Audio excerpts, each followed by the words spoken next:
Hey, we're shaking, everybody. Thank you so much for checking out this episode of the DisJointed podcast with Dave Germain. I'm Dave Germain. Before we get along with this episode, let me get a little business out of the way. One, if you guys haven't checked out coopenmics.com, that's CO as in Colorado, openmics.com, you can find a list for a lot of the open mics that we have up and down I-25, from Fort Collins all the way to Colorado Springs and everywhere in between. There's a lot of mics there, a lot of different shows, guys. The more mics you go to, the better opportunity you have to get better at this. Also, I'd like to say is that for folks who don't know, I've been going through some medical freaking BS this past year and everything, and a lot of bills are piling up. My sister started a GoFundMe, which a lot of folks have been helping out, and has been really grateful for all of your help. If you can't happen to donate, because I know everybody's got their own problems, a like and a share of this link does wonders. There has been donations from people who Jenny and I don't even know. It's just friends of a friends who saw this and saw the story, and we're grateful enough to be generous, and that really, really helped out a lot. So if you could do that, that link is going to be in the liner notes of this episode, as well as if you go to disjointedpod.com, there's ways to donate there. Check out the website, check out some of the content that I have there, past episodes, why not? We've got a lot of things going on, and don't forget to check out the other shows that I do, like Mansplaining with Jake and Dave. That's where two old guys try to give advice to the 22-year-old versions of themselves. Definitely check that out. We're on Mansplaining Show on Twitch TV, so definitely check that out. All right, guys, without any further ado, let's get this party started. DisJointed Production.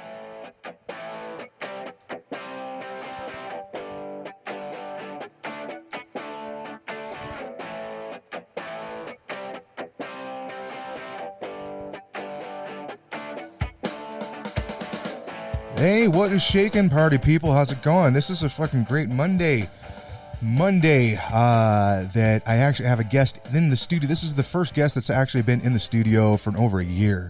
Whoa. Yeah, because I've just been doing everything through Zooms and stuff. Sure. And which cool. has been great, because I got to do things like, you know what? This is how fucking horrible of a podcaster I am. Hey, Harrison Garcia is on the podcast today. Hey, everyone. Now, naturally, you were going to see that when you clicked on it, but maybe you didn't. Maybe you're just fucking like one of those crazy podcast listeners who are like, just hit play, dude. I don't even want to know. I like that, man. I'm all for that. I don't even want to know. You're one of those people that listens to your podcast at 2 or 3 times the speed. Yeah. Hardcore. Welcome to it. There's weird shit. Like I saw, I'll go and sometimes look and see the stats. I'm like, which episode's doing pretty well?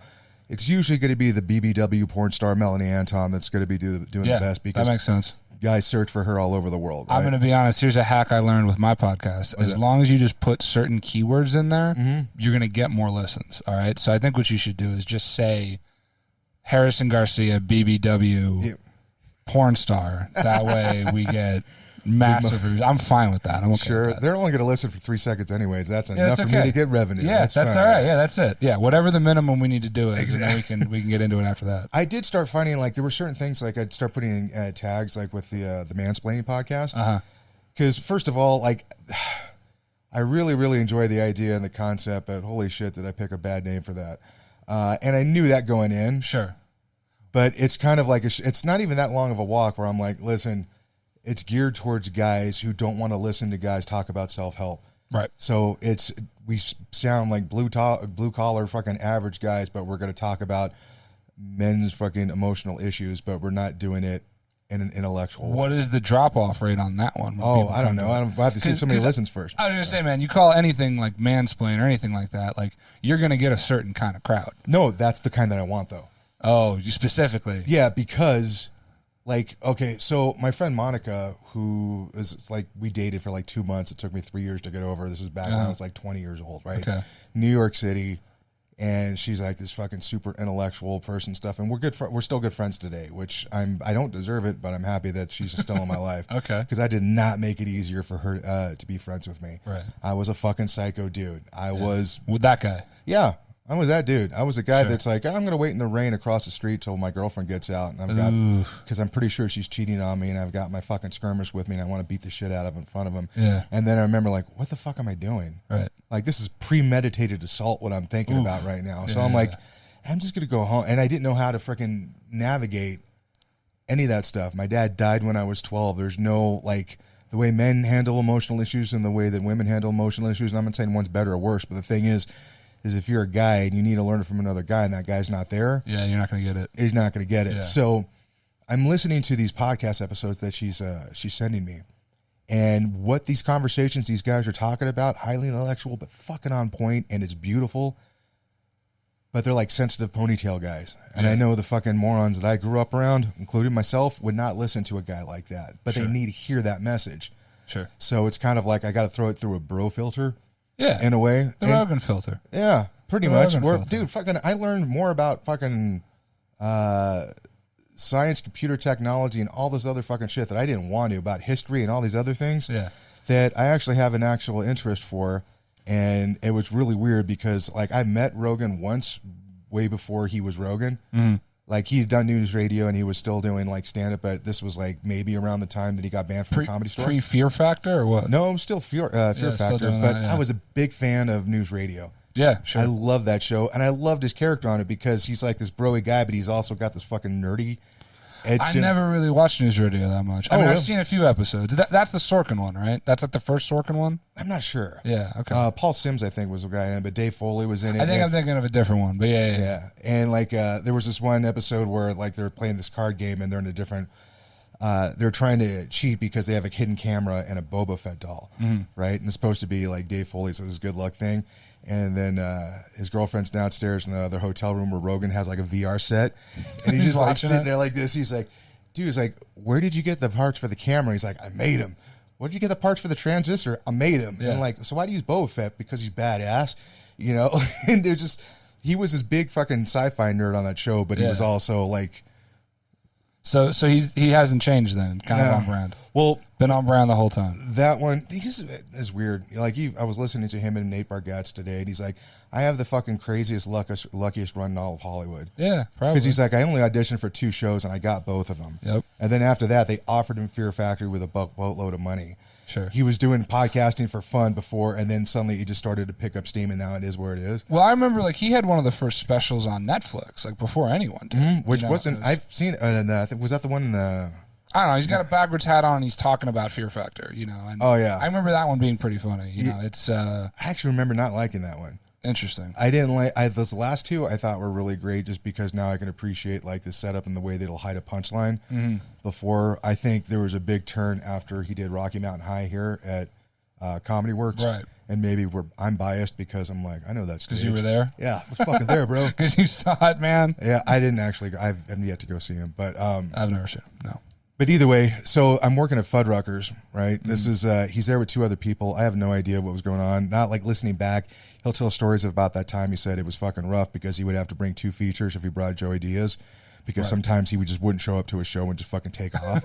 And so he had to have a backup feature just in case Joey didn't show. And it's like all this weird stuff. So I'm like, I know, because in New York I know about celebrities, and you don't fucking bother them when they're eating. Right. Wait and say on their way out or something, or if you happen to greet them when they come in. That's the only 2 acceptable times. That's good etiquette. That's good etiquette. And so I'm bussing the table and all the stuff, and I'm like, oh wow, man, you're performing at the Improv. And he wasn't like saying anything mean. He was just like, yeah, man. Yeah, he was over it. It's kind of like, I don't know how hungover he was. Yeah. I don't know any of this stuff, but I'm like, I don't know what the fuck I was expecting, but I was like, man, dude, Rogan's a fucking dick. Sure. That's it. I'm not fucking like it. And I'm like, oh, that guy's an asshole. He's just a bro-y jock asshole. But then I remember when I started getting into podcasts and I listened to Kevin Smith, and then Rogan was on Smith's podcast. And I'm like, that doesn't sound like the same dude that I met. Right. Well, yeah, sure. And it's also been like 6 years, so I'll give him a different shot. But I also understand, I'm not going to say, I'm not going to be one of those guys like, I don't get what the problem is. It's like, no, I get, there's folks like, depending on whatever algorithm you have, like my cousin fucking hates Joe Rogan. Sure. Hates him with a passion. Politically agrees with about 98% of everything that Rogan fucking talks about. Well, I think you can say that about a lot of people, though. I mean, there's a lot of things where if you actually tell people what they believe, their opinion changes pretty quickly. No, not my cousin. He still fucking hates him no matter what. And that's why I gotta respect my cousin for that, man. You know, but like, I will say that I think it's obviously gotten kind of crazy and too big. What I think is weird is the amount of people whose opinion is based solely on clickbait articles. And it's not just a problem with Rogan; it's a problem with everyone. I have to fight against it. Yeah, well, I believe that where someone's going to take you out of context. I think the problem with podcasting is, I think it all happens so quickly. Podcasting is what, 15 years old at the most? I mean, what were the first podcasts that came out? It's less than Adam 20 Curry. years Oh, way less than that. Adam Curry, I think, was the first guy that started doing it. Yeah. The VJ from MTV. And that was what, 2006, 7? Maybe. And he was like, when I say he was the only one who started, he was probably the only one fucking doing it. Yeah. Because I remember there was Adam Carolla. That was maybe like 2008, 9 something. And then like Marin, Rogan, some of those big ones didn't get started till 2009 or 10. Yeah. So anyway, my point is it's still so new, and I think that there's been so much content produced on podcasts, and then someone will take a 3-hour podcast and take one conversation out of it, out of context. And it's not just happening with that show. It's happening with a lot of podcasts. Oh, weaponized content, yeah. And also just a lot of like interviews and stuff in general, where someone will take a thing and then... That's kind of what the media did for since the media was the media, right? Yeah. Hey, I'm going to talk to you for a half hour, but I'm only going to use this 3 seconds where you said, I think we should move them into camps. And you're like, what? What? You don't even know what we're talking about. Well, now there's so much more content. Yeah. That's the crazy. And I don't think we've adjusted appropriately. Well, this is what I was I worked with Derek Blanton at Bennett's for a short period of time until the lockdown hit. Are you familiar? Do you know Derek Blanton? I don't think so. He tried his hand at comedy a couple of years ago. He's a nice dude, but he's like, I consider myself a liberal, and I consider you more of a liberal than myself, and I mean that in a good way. Yeah. Derek is way fucking to the left of either of us. Leftist or what? But this is the thing is that if there's a bill that somebody's talking about, Derek has read the bill. Right. He is involved in Denver politics, especially on the DNC side and everything. Like, he knows the game. His roommate also ran for state senate at one point, so it's not like he's just an online warrior. Like, I think he manages at a grocery store right now. Okay. So he's in a position of power, but he still really holds on to his populist leftist thing and tries to incorporate that, which isn't always easy for him. Sure, that can be hard. Yeah, so like, he puts his money where his mouth is. That's why even if I don't agree with what he says, I respect him for what he says. He'll probably be on the podcast. And now that I keep talking about him, if I mention his name 3 times, I'll just show up. It'll just I'll come through that window. Yeah, exactly. And he's like, "You want to talk about equal rights?" And I'm like, "I already fucking all right, yeah, come on in." Sure, hey man, you got the other mic here. But we were talking, like, we would come in about, like, when he would come in the morning, we'd talk about the news of the day. And I noticed, and I'm sure you probably noticed the same thing, is that when we would talk about a particular thing, our talking points were completely different. Depending on the sources you guys read or whatever. Exactly. Yeah, sure. Like, I think somebody put a post, he was like, man, have you ever had to show somebody who you disagree with politically the Google articles? Yeah. Well, like, how come they can't see the same thing? And I'm like, I don't know. None of us see the same thing. Yeah, see, that's the crazy thing, is none of us do. Yeah. We all take for granted that Google's the same, and it's not. It's different for everybody. Yeah, totally. It's an Facebook and all that too. Yeah, it's a big problem. It's a big problem. It's an advertising machine. Yeah. It's designed to figure out everything that's going to attract your attention, and it's really good at it. Sure. And since no two people are alike, right, every algorithm is going to be, for the most part, different. Well, yeah, I mean, facts stopped mattering sometime around 2020. It's weird. Yeah, we stepped into a weird era. I think we're going to find our way back.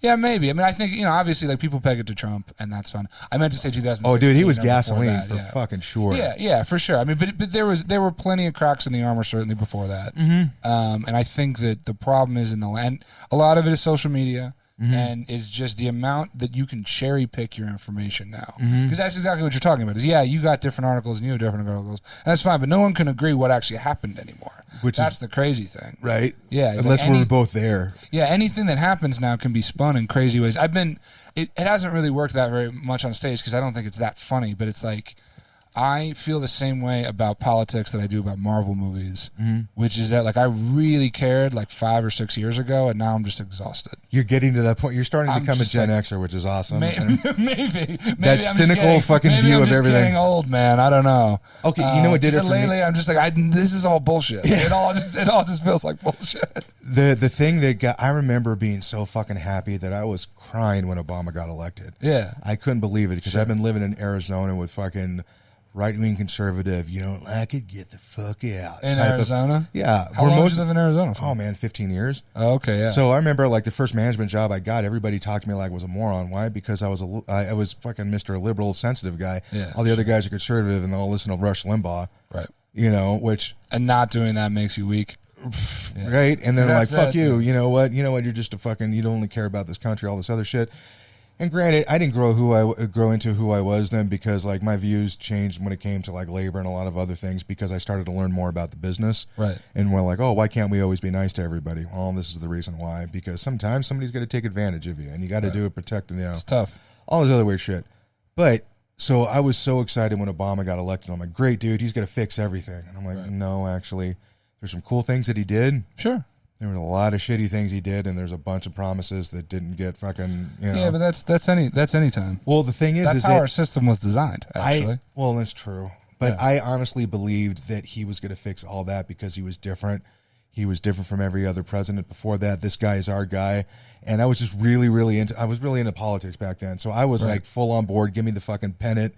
I'll wear the hat. I'll wear the fucking. I'll put on the Raider gear. I don't care if they're fucking 0-12 or something, you know what I mean? Like I'm fucking there.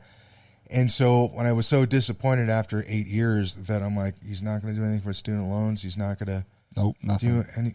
He was a Wall Street. What the fuck, man? Yeah. Well, so when Roe v. Wade fell a few months ago, there was all those quotes from Obama on the campaign trail in 2008, being like, "Yes, we're gonna." Like solidify the law, and then in 2009 and 10, the quotes were like, "That's not our highest legislative priority right now." Yeah, they kept kicking it down the road because what it is because that's a great way to get people to come out and vote. There it is. But because that's happening now. Well, they're all, you got to vote, and it's like, motherfuckers, we did vote. We all voted. What happened? Yeah, things seem to be getting worse because it's just about money, man. It's just about cash. Yeah, and the cash thing rules everything. I was trying to figure out, and this is like a loose premise that might turn into something, but this is a politic world thing, so I can't be the only person who thought of this already. But I'm like, here's a quick impression of me over the lockdown, looking at the internet. What, fucking racism is back again? Well, fucking somebody needs to fix it. Well, fucking police brutality. Well, somebody needs to fix it. Oh, fucking no, patriot. Well, somebody needs to fucking fix it, man. And like, I would get so angry about all this stuff. I did nothing to try to rectify any of those problems. I didn't try to look in. I didn't even go to the police website to see if they were hiring. That's how much I don't get. I live like.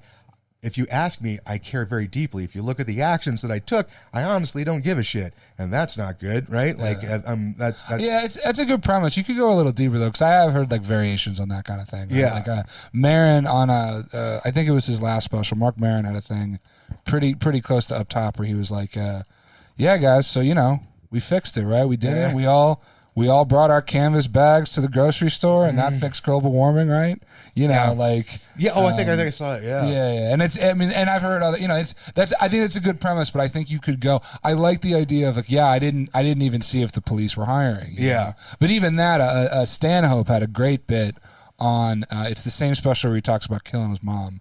That was intense. That's one of the best. I mean, that bit in particular, but that special is great. He's got one later on where he's talking about Occupy Wall Street. Oh, remember Occupy Wall Street? Yeah. And he was like, these kids sat in a park and thought they were doing something. And then just as a bit, he's like, what you guys should have done is in all that time you sat in the park, you could have had someone enroll in the police academy. Yeah. So then that way they're giving you heads up. Like, hey, guys, you might want to throw that gas mask on at about 6 a.m. tomorrow. He's like, but instead you all just sat in a park. So, and that was, even though his videos drive me nuts now, but his... he's just a fat alcoholic now or whatever. Oh, no, not Stanhope. Stanhope is... he's great, but it's like his stuff lately is like, dude, you need... Dude, have you heard Jim Brewer? Did you watch Jim Brewer's new special? No, I haven't seen it. Oh, he went fucking... full to the right, fucking anti-masker. Jim Brewer did. Oh, that's too bad. He was so I see where he's coming from and why he feels the way that he does. Okay, you know what I mean? Like he's got his. You might not regret it. You might I didn't agree with everything, but it's like he's authentic, and it's like all right, he's not making this shit up. But he was one of those dudes where the lock down fucked with him big time too, because he was just he had neighbors that were dying in the hospital that their family couldn't go see them. As they were dying, and he was like, "What the fuck? And there was that's tough, man. So that was all really tough. But I think the lockdown broke everyone, man. I think anyone that said they weren't affected by it is lying. Oh no, I did. I got way more bitter because of it. I did too, man. I've admitted it. I think, and that's the other thing is I think if you don't admit it to yourself, you're lying. Yeah. Well, I don't want to, because I've lived a life where if I don't talk about what's bothering me, it's going to come out. Maybe not today, maybe not tomorrow, but it's going to come out some other way where. Somebody asked me, like, can you pass the salt? I'm like, you know what? Fuck yeah, that's always how it is. But like, was I scared of the virus? Yes. But you know what scares me more? Letting down my wife because I didn't bring any money home or because I'm not working. Yep. Okay. That was tough, man. That was tough. So I'm like, I got to keep working. I'd just taken over the catering department of Bennett's, and I knew it wasn't going to fucking stay open. Because you guys just lost all your business. Yeah. Yeah. About 90% of my business and everything was gone. So I had to start laying people off. Yeah. It's awful. My drivers, luckily, they only worked as needed or whatever, but they're like calling me every day. We got anything? We got anything? And I'm like, it's me going on the phones trying to figure out stuff. I had to find different ways to sell barbecue to people with like safety regulations and stuff in mind. Oh, wow. So yeah, and I came up with new ways and styles of business to do this. So where I'm like, normally we would have done $50,000 in April. I was only able to get 20,000, but it's most of it, like 8,000 of it, is in this one event. By the way, we're going to have to make 400 sandwiches, and they're like, how the fuck are we going to do that? I'm like, don't worry about it. I'm going to be with you. I'll show you how to do it. So I'm setting up in the back kitchen assembly lines and stuff. So that way we're knocking out 25 sandwiches every 5 minutes. What was the event? There was HOAs who still wanted to do events because they had parks. Sure, outdoors. Afterworks and stuff. So you guys set up what, like a distance kitchen or something? Like how were you? I put everything in hot boxes and individual meals. Yeah, like boxed lunches. So folks came up, grabbed it, went back to their house. Yeah, that makes sense. That's what they did. So I had to find things to do that, or family meal plans, and that I had to come up with price points for. Yeah, so I did all that stuff to try to keep this thing going, and then eventually after I left, I think a month later or something, like closed down because they couldn't handle the. You just didn't have the juice. Yeah. What's really sad is there's a lot of spots that seem to have gotten through it and are now closing because they have no reserves. There have been several restaurants for and some of them for various reasons, but it seems like there's a lot of places now that. Yeah, you're like, why did fucking Perkins close down? There was always people in that place. It's not like they put a shitload of staff in there. How did that happen? Yeah. You know what I mean? Well, no, there's been other local places. I mean, just smaller local restaurants, the Park Tavern and a few other, like, ones that were doing okay pre-pandemic. I mean, so I'll say this. Since I've been on here last, I've bought a bar. Right. Which was pretty stupid. He got tired for waiting his drink. He's like, you know what? Fuck it. I'll just buy the bar. Yeah, basically. I'll just do it myself. Yeah, basically. It came up in a crazy way. But, yeah, man, I can tell you, so, like, we're in Englewood, and, we've made friends with a lot of the businesses around there and things like that. And so we were talking to the bartender of, at the Englewood Grand, one of the best cool bars, bar. Great bar, awesome spot. She was telling us that they're at about 25% of the business they saw pre-COVID. Yeah. People still aren't really going out. It's not quite, certain places they were. Slowly happening, and here's the interesting thing is, like, our spot is small. Yeah. Capacity is 70, basically. And so what we've noticed is people will come out for certain things. Our busiest night of the week is trivia every Wednesday because we give stuff away. And so people show up acting like there's money on the line because there kind of is. It's not a ton of money. It's a $20, $15, and $10 enough to make it tab. interesting. That's exactly correct. Yeah, and beer shots and, other things like that. And it took, a few months to build up. But then when people started realizing that it was, like, good and that we give stuff away and the competition is, fun and decent and all that, it's become very consistent. So they'll come out for that. They'll come out for open mic and karaoke. Yeah. That's been pretty good.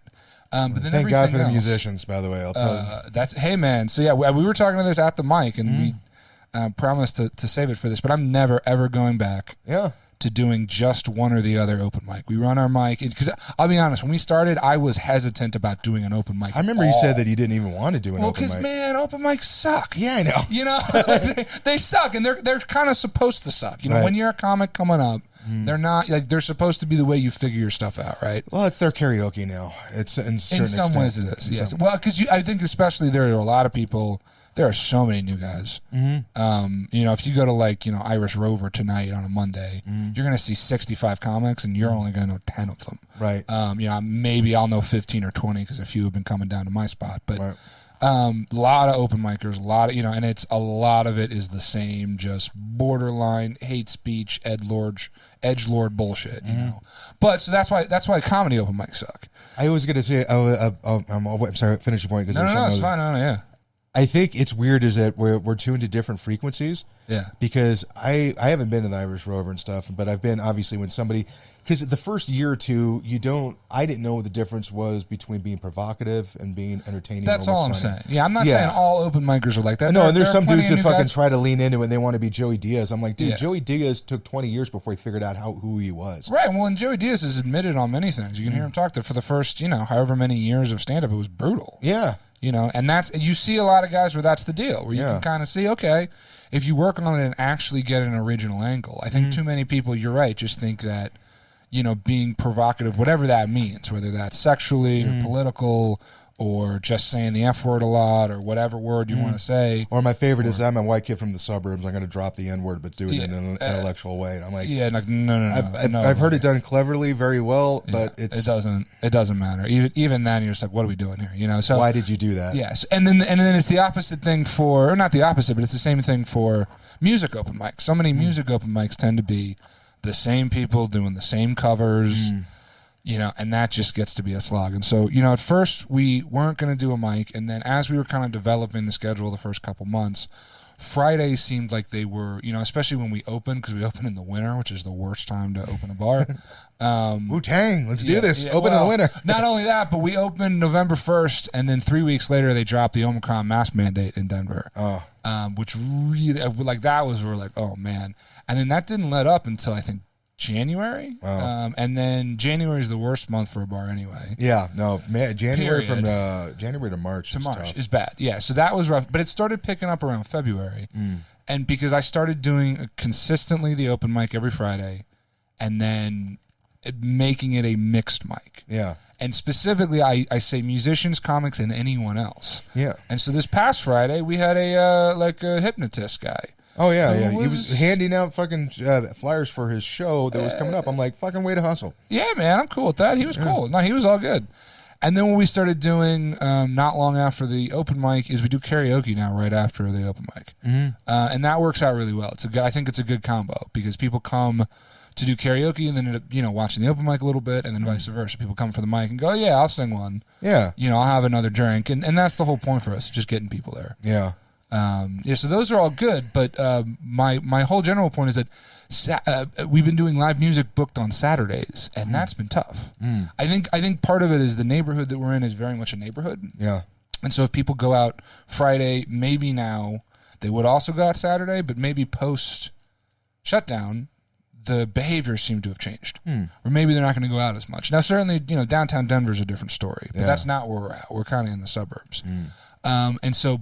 But people will come out to see their friends. Yeah. That's what I've noticed. If the band has, people, yeah, whether you call them fans or it's really mostly I got to go through your social media. Friends. It's like, why? You want to figure if I'm liberal or conservative? No, I just want to see how many friends you have. Yeah, man. I mean, there is. So I'm kind of getting to that point now because, we've been booking music every Saturday consistently since probably March, and it's been wildly inconsistent for us. Just as far as, and we only do it as a free show. We don't charge tickets. Right.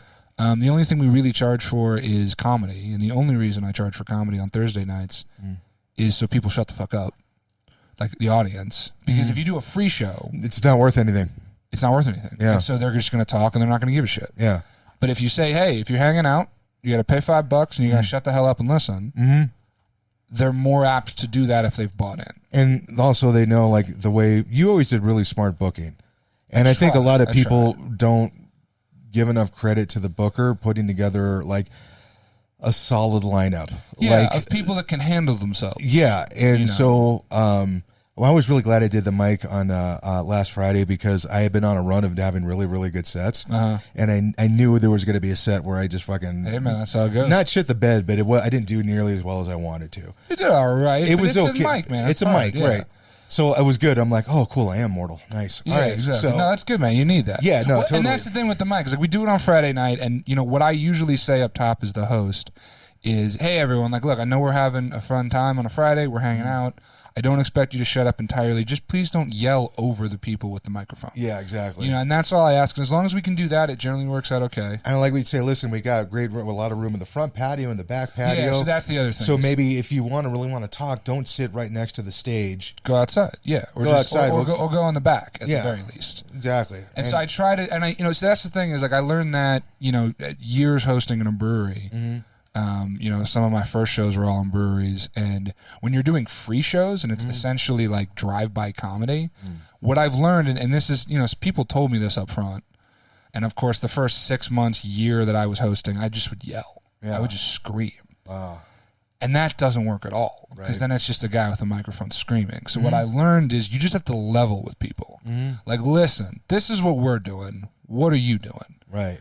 And if you're not doing this, cool. I'm not going to be mad at you. You have a chance to leave right now. And I'm not going to say it exactly that way. Right, but it's kind of like we're doing this regardless whether you want us to or not. I try my best to subconsciously let people know, listen, this is going down one way or the other. Yeah. People are coming up here. This is going to happen. This is what's happening tonight.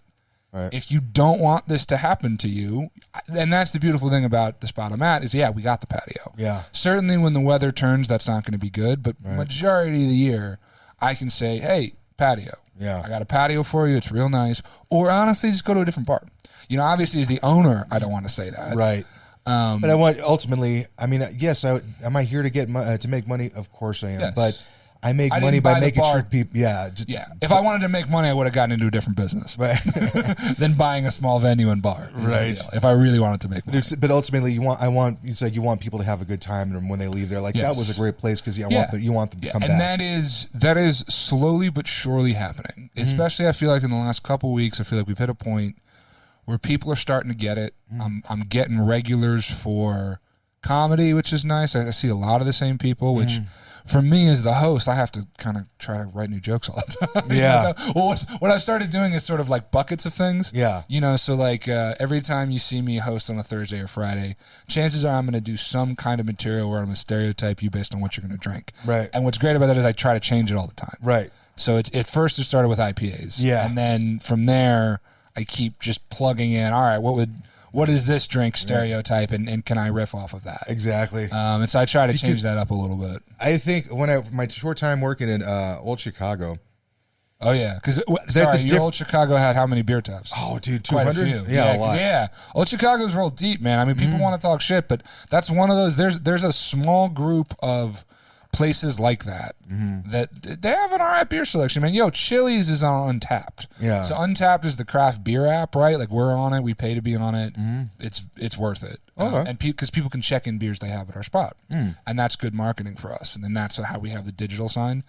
Chili's and Applebee's are on Untapped. People can check in their craft beer. Wow. And I'm sure Old Chicago is, if they have that. Well, we many. had like a rewards program and stuff where if somebody drank all of the beers, they tried every one. If they tried, not just a sample, but if they drank every single one, they got entered into a club. If they did it 3 times, their name goes on a wall and they get a stein. Oh, wow. That's with their name engraved on it. People love steins, man, dude. And so one of my selling points is like the people who went on that wall are winners. Okay, the names are on that there. All right. That's 600 beers. Yeah. 15 divorces. One of the guys might get a chance to see his kid again, but you know what? He's got a stein.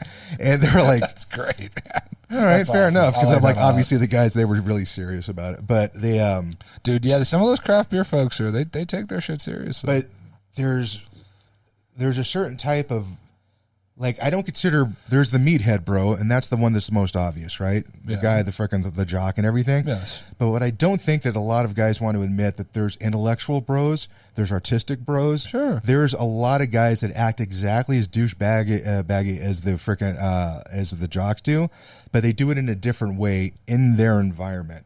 Yeah. You know what I mean? So like the gamer bro who probably wears a kilt when he goes in games, and he's been and I'm not shitting him on this, but he has created not only the cast but the molds and painted all of his miniature figurines and stuff. Dome or whatever that stuff is. And you know what? At some point, there's going to be a chick out there that really wants to dig that dude. Yeah, because totally. We're thinking. By the way, for all the young fellas out here, here's a mansplaining thing: find something that you enjoy doing and be the best at it. Some girl is going to find that attractive. Totally. Because girls find guys attractive who take shit seriously. Yeah. Even if it's gaming or if it's something, granted, if you're like really into gaming, you're probably not paying attention to, well, I don't know, maybe not. I don't know about the game. I don't know. I'm going to back out of that premise. But I don't want to assume. I don't think that there's one kind of person anymore, man. Oh. I think that there used to be, there used to be like a certain type of person, and that's all Whatever the stereotypes were in an 80s comedy. Yeah, right. Not the whole. I think so much of people generally around, you're in my age are, we tend to put the world into those boxes. Yeah. But I don't think the world has ever neatly fit into those boxes. You have plenty of people that listen to death metal while gardening. Yeah. Well, I think you have to keep walking back and forth between, like, if, I've heard this thought got bounced around from various people on the internet and various podcasts and stuff, is that Twitter's not a real place. Twitter is not a real place. And that's the folks who really, and a lot of us people, like, who got sucked into that. Yes. Like, I think if enough people kiss your ass, it's very difficult to maintain a hold on reality. Whether you're a parent or, let's say, a singer in a band or a comic or even a business, even a manager at Arby's. If enough people kiss your ass, you will lose sight of what reality is and who you are and all this other stuff, and you'll end up being a total prick. I think that's true. So I think when what was so weird about Twitter is that a lot of people would get all this love. Right. Hey, I said the right thing. I did all this other stuff. I'm on the right side. But then when you step out of line, then something goes back. That wave of emotion being very fluid, that means it can change direction. And it's going to do it slowly, and it's going to do it intensely. Well, all social media is sort of like that, isn't it? Mm. I mean, because I'll be honest, like I will admit I am on Facebook and Instagram probably more than I need to be, for sure, like no doubt. I don't use Twitter at all. I've never liked post Twitter. stuff on it, but I never really... I don't even really post on it. I mean, like I have a thing and I have it linked. If I put something on Facebook, it just links to it. But like I hardly ever use mine. I hardly ever engage with it. I don't like it. I think that Instagram was a lot of fun because it was just pictures for a while. Yeah. And now everything has gone the way of TikTok. Everything now is short videos because they realize that short videos are the most like it'll get your attention the best. Visual cocaine, I think. Yeah, man. Yeah, totally. Do you know how, like, what was it? They were, I think, and granted, I will preface this by saying I heard this on Rogan, so take it with a grain of salt, everybody, and take a shot if you're playing along in the game of how many times Dave's going to mention Rogan on his podcast. Sure. You're doing all right so far. I'm doing right, but I can admit that I actually said this once where I'm like, listen, I know there's a lot, because this is at the time where he was like, fucking media was really going after him, and I'm like, I know people have a lot of opinions about him. I'm a fan of his show, but I have listened to, for the past couple of years, 3 to 4 hours, these 3-hour shows multiple times during the week. So that means one of two things. One, I know who this guy is, and so when somebody says he's X, Y, and Z, I know that they're not because I've listened to over like hundreds of hours of this guy. Or it means that I'm totally indoctrinated, and this dude could start a cult, and I'd fucking show up in the first day. Yeah, totally. I don't know which one it is. So, take your pick. But, shit, I forgot the original point before the Rogan one. God damn it. Nice.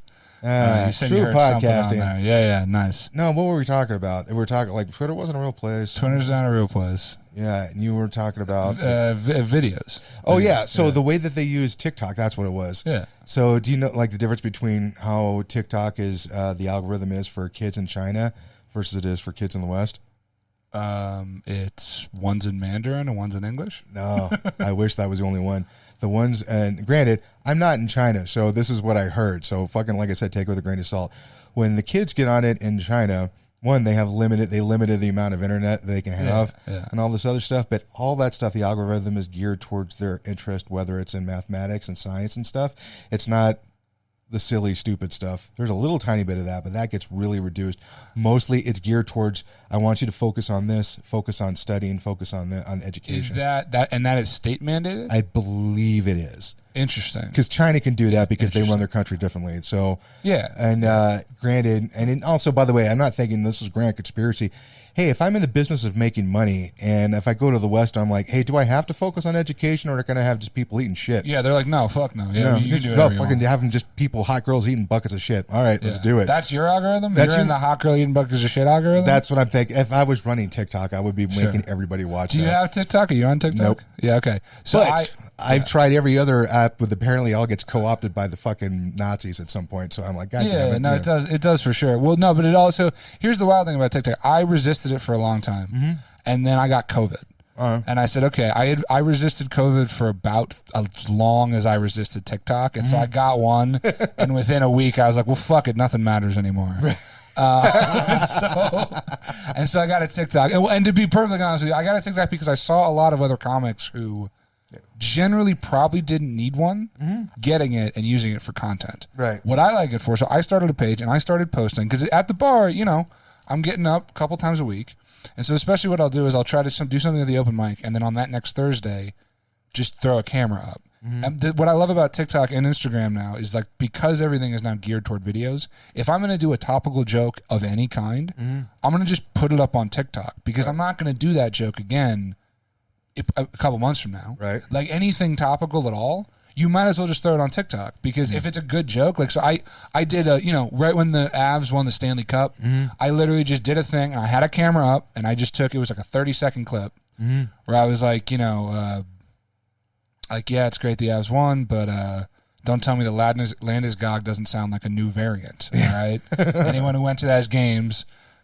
So I throw that up, I got like 1,500 views in a day, which isn't a lot on TikTok. Right. You can get insane numbers on TikTok, because everything burns really hot and then kind of dies after a couple days, So it's meant for you to just feed the fucking algorithm, And so I started getting on it and playing with it, and then I started actually making videos for the bar too. We made a page for the bar, and so I put up, I edited together on my freaking phone, like on a little app, a promo for our Jackbox game night, our trivia night. I put other content up there for the comedy shows and different things like that. Because I know people that are marketing on TikTok and bringing people out to the shows based on that. Oh, wow. So, yeah, if you know how to play the game, and I'm not saying I do, right, but it's out there. And if you know, like anything else, man, if you figure out how to leverage it, you can use it to promote your stuff for sure. So that's where I think that anyone that's like, whatever, I'm too old for TikTok, that's fine. Yeah. You are missing out on a promotional opportunity. I don't know if I'm going to use TikTok, but I mean, I know I'm still on Snapchat. I don't know. No one's using that. I'll probably put people are barely using Facebook anymore. I mean, they are, of course. Facebook is still I've massive. Seen it. There's but like the kids aren't even using Instagram. They're all using TikTok. Yeah, I'm trying to. Well, Instagram, like the videos and stuff. I think I need to. You know what I got to start doing is bringing my camera with me, that's to the what I'm mics saying. and stuff, and just like, all right, here's a 15-second video. That's you know who's doing that? A lot of people are doing that, and it's, hey man, it's out there. You Ty Rivera was doing that for a while, and I got to. He's put, I mean, like, one, he's way braver than I would when it comes to putting his opinions out there, because he's not afraid to piss people off. Yeah. Like one of the ones that I saw, he was like, hey, and I commented on, I was kind of snarky too, but he was like, I'm not going to name names, but I saw a poster for a Vegas comedy show, and says we have a lineup of great crushers. Now, I know 5 out of the 6 performers on there, and you are nowhere close to even crushing. And I'm not trying to throw shade, but why are you calling yourselves crushers? Because this isn't good. You don't fucking lie about this stuff. Oh man, that's the only show where someone has said that everyone crushed and no one crushed. That's the only time. Or it's like all the guys at the open mic who always feels like they crush it. I'm like, dude, no. That never happens. Yeah. No one ever inflates how well they do ever. So that's a unique experience. I've never heard about before. My comment was, let's lower the bar so that way everybody's a crusher. Yeah. The only person that's going to affect it might be the audience, maybe, but they're supposed to be supportive, not be there to be they're all just going to be on their phones anyway. Yeah, exactly. And I'm like, that's an open mic disguised as a showcase. That's probably what, because I've seen that too. That's a common thing. Where, a lot of it is you see a lot of stuff where it's like a borderline one. Here's one I've seen a lot, not a lot, but I've seen it enough to notice that where people will do either, and I've seen it done both ways. They will either do like the showcase first for like an hour and a half, followed by the open mic. I've done that in Austin once. It was not fun. There's a couple here in Colorado, or they'll do it the opposite way, where they do like a mic first, which seems really weird, and then it leads up to a showcase. I sort of understand the idea of doing a showcase, and then for anyone that wants to hang out, you throw an open mic on. Right. If it's done like the show started at 7 and it was done by like 8:30, and then the mic starts at 9 or 9:30. Yeah, and say like, hey, we're going to have a couple of spots open here if you guys want to try out comedy and stuff, or if there's another comics on a spot. But I would keep it even small, like we got like 5 spots, and then we do karaoke after that, so that way that doesn't drive all the rest of the crowd out of there and be like, we're going to be doing karaoke. Yeah. So yeah, I think like I did one. I did a thing in.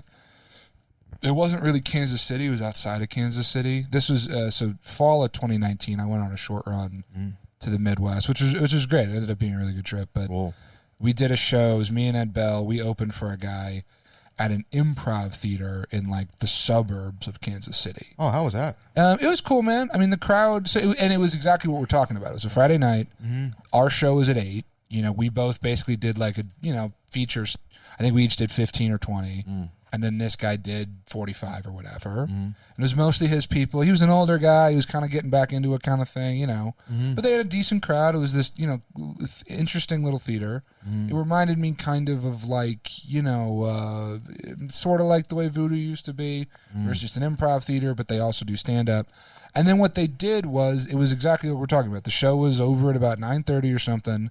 And then open mic at 10. And so all the local, Kansas City people who weren't booked on anything on a Friday night. I feel bad that I'm here because that means I'm not talented enough to get or I couldn't get booked. Yeah, or something like that. There were some good people on there for sure. I mean, it wasn't totally awful. And then me and Ed just hung out and did open mic sets, which was great. Yeah. Because here we were like, the big guns. Like we were just on the show before, and I just got up and just ran a couple bits I was thinking about doing the next night. I imagine working in Kansas City is a lot like doing Colorado Springs. Yeah, it was. Man, we were not there very long. And I had gone to Kansas City once when I was in college, just to like see a show one weekend, and I remember liking it. It's a chill kind of place. I'm sure it's different from where I was even a couple years ago. I had a conversation with last week, one of last week's guests, Lynn Allman, who is somebody that she grew up in a small town in Utah. We met in AMDA in New York. Oh, cool. So. We didn't hang out too much, but we were always really friendly with each other. But there was always kind of this wonder, because we both came from small towns. Yeah. And then there's the folks who came from like the suburbs. Right. And then there's folks who came from fucking super money. Right. Right. And by the way, it took me a long time to figure out, guys, that just because you're at a different level in the socioeconomic thing doesn't mean all your problems are the same. Some people have different problems that if you grew up poor, you'll be glad that you never had to fucking deal with. You know what I mean? Money, mo problem. Yeah, exactly. Like I remember I met this guy whose family was like old money from the UK, which means it goes back centuries. Yeah. Right? It's like, you're fucked. Yeah, and so we were just talking about... Your parents were never going to love you. No, the parents didn't even love each other. They lived in different parts of the house and stuff. And so I was telling about stories about like my mom and, my dad and everything. He was like, dude, I would give up everything to have the fucking parents that you did. And this guy's like, and he grew up with like, the job that was, because it was door-to-door sales, he wasn't going to stick with it. He's going to go back. He's got a trust fund. He's fucking a Scottsdale dude. He's having fun doing blow on the weekend or whatever. But it just got me to humanize them because I didn't humanize them. I hated anybody who fucking grew up with more money than me for the longest time just because. Sure. But that's an understandable reaction. Yeah. No, I mean, looking at it, and like, it's very difficult to try to get, like, if I had to talk to all the poor people, I'm like, Right. I hate the fact that I even have to ask you this, and I shouldn't have to ask you. Nobody should have to ask you this, but we have to let go of this hatred if we're going to move past. Yeah, if we're going to work together. It's tough, man. And I think, we were talking about, like, I definitely felt myself getting more bitter during the shutdown at all the stupid stuff. But I've been trying as much as I can to understand people where they're coming from. And it's not easy. It's not easy, but I think the point is you really have to make an effort to do it. And I think especially like as any kind of creative person, the people who tend to do the best, just in general, who tend to make the best work are the people who are the most open-minded, who I think are able to receive feedback and able to receive, energy in a way that people who are closed-minded just can't. Because I want to be very careful because I'm not trying to shit on anything. But before I move on to that point, so Lynn, I was asking Lynn, like, do you feel like you could speak redneck? Like, you understand where it's like, does anybody understand what they're saying? It's okay, I speak racist. Yeah, right. Hold on one moment. Why? Because I grew up around a lot of people who fucking didn't, like, them being friends with me, being half Mexican, was the closest they were ever going to ever talk to anybody with who wasn't white. Right. You know what I mean? Sure, I get that. And I grew up around. This is what the town was like. This is what a lot of people were like. It's not like I woke up like I was in a documentary with a bunch of race, but there was a lot of racism there. Yeah. And I understand having white skin. I got off light compared to a lot of my cousins. Right. Mm-hmm. I got the fucking golden ticket when it came to that kind of shit. But the whole thing is that I also know, like, I told the story up in Fort Collins, and this dude got really upset. Is that my friend Peter Said, who's from Egypt, big 6'4" Egyptian dude, nice guy, fucking helped me out on the GoFundMe and everything. He's just an awesome dude. We were talking about when we played D&D when we were dorks in high school. So Peter and Sean, who was usually the GM, they're both Catholic. Sean's Irish Catholic, very devout Irish Catholic. Brian is an atheist. Me, I'm a Southern Baptist. And is this a setup for a joke? Yes. And then you Nick, guys all walk into a bar? No. And we're like, what about Nick? Oh, yeah, Nick. He was a fucking cool dude. Yeah. And we're just looking at him like, was that the one who was always wearing a flight jacket and Doc Martens? And we're like, his fucking family was not white nationalists, weren't they? And we're like, fuck yeah, we forgot about that. So we were playing D&D with a guy who, I wouldn't say that he was a Nazi, but his family was very, Nazi very adjacent. Very much so. But this is where the joke was, and it only is funny if you ever played D&D. I'm like, didn't he always want to play a drow assassin? Oof, and I'm that goes over my head. Okay, so the drow are the Nazis. The Nazis of D&D. They might as well be, but they're black. They're black skinned, and they live subterranean, and they're like the badass assassins and stuff. They're fucking really cool characters. But I'm like, he always wants to play like a black guy. That's the other way. Oh, I see. So it's kind of weird. Very funny if you know that. Yeah. That's where the fucking Community joke failed because it was too niche. Yeah. Oh, totally. Yeah. I mean, that Community was a show where it just did all of that. Yeah. Well, it was for a specific community. Do you know why the joke I'm talking about, the D&D joke, that backfired? No, I don't know. I don't know specifically. Okay, so they took it off of Netflix, which I disagree with. Really? And my cousin and I were having a discussion about it. Is this a Dan Harmon season, I assume? Yeah. Okay. Yeah. So they're going to play D&D because one of his kids, they call him Fat Neil. They think he's suicidal, and they want to try to cheer him up and show him to his friends. So everybody's ready. Abed's getting the rules and stuff together, and one person is cosplaying, which is Chang. Chang has painted his face like a drow elf. It has the ears and the pointy ears on. He's doing blackface. It's super, super dark blackface, yeah. But he's dressed with like the thing, and he's all freaking excited to be there. And he's sitting right next to Shirley, and Shirley is just like fucking glaring at him. And so the only person that makes it funny too is if you're a D&D dork and you know about the drow elf. That's tough. So this is the conclusion that when Jim and I were talking, where he was like, dude, how many, you and I got that joke and thought it was funny, but how many people just thought it was just blackface and he was being racist? Yeah. I'm like, well, I'm sure it was millions, which as a comic makes it even funnier to me because they didn't get the joke. Yeah, totally. But it was weird. He's like, no, I don't think that racism should be on there. Or no, he didn't say that, but other people have. There's like, they should take it off. I'm like, okay, taking it off of there doesn't make the joke go away. Right. The joke already happened. It already happened. Now, if Dan Harmon and I was on that show and they said, hey, man, we want to do another joke where we're dressed up as a drow, I'm like, hey, hold on for a second. Yeah, let's not do that. Let's not do that because the juice isn't going to be worth the squeeze. Yep. You know what I mean? Like, that kind of joke belongs like on an edgy sketch comedy show. Sure. Not on a show that wasn't necessarily an edgy show. I mean, there's a lot of that now, for better or for worse. I think there's been certain things where they take it off because of some racism or whatever.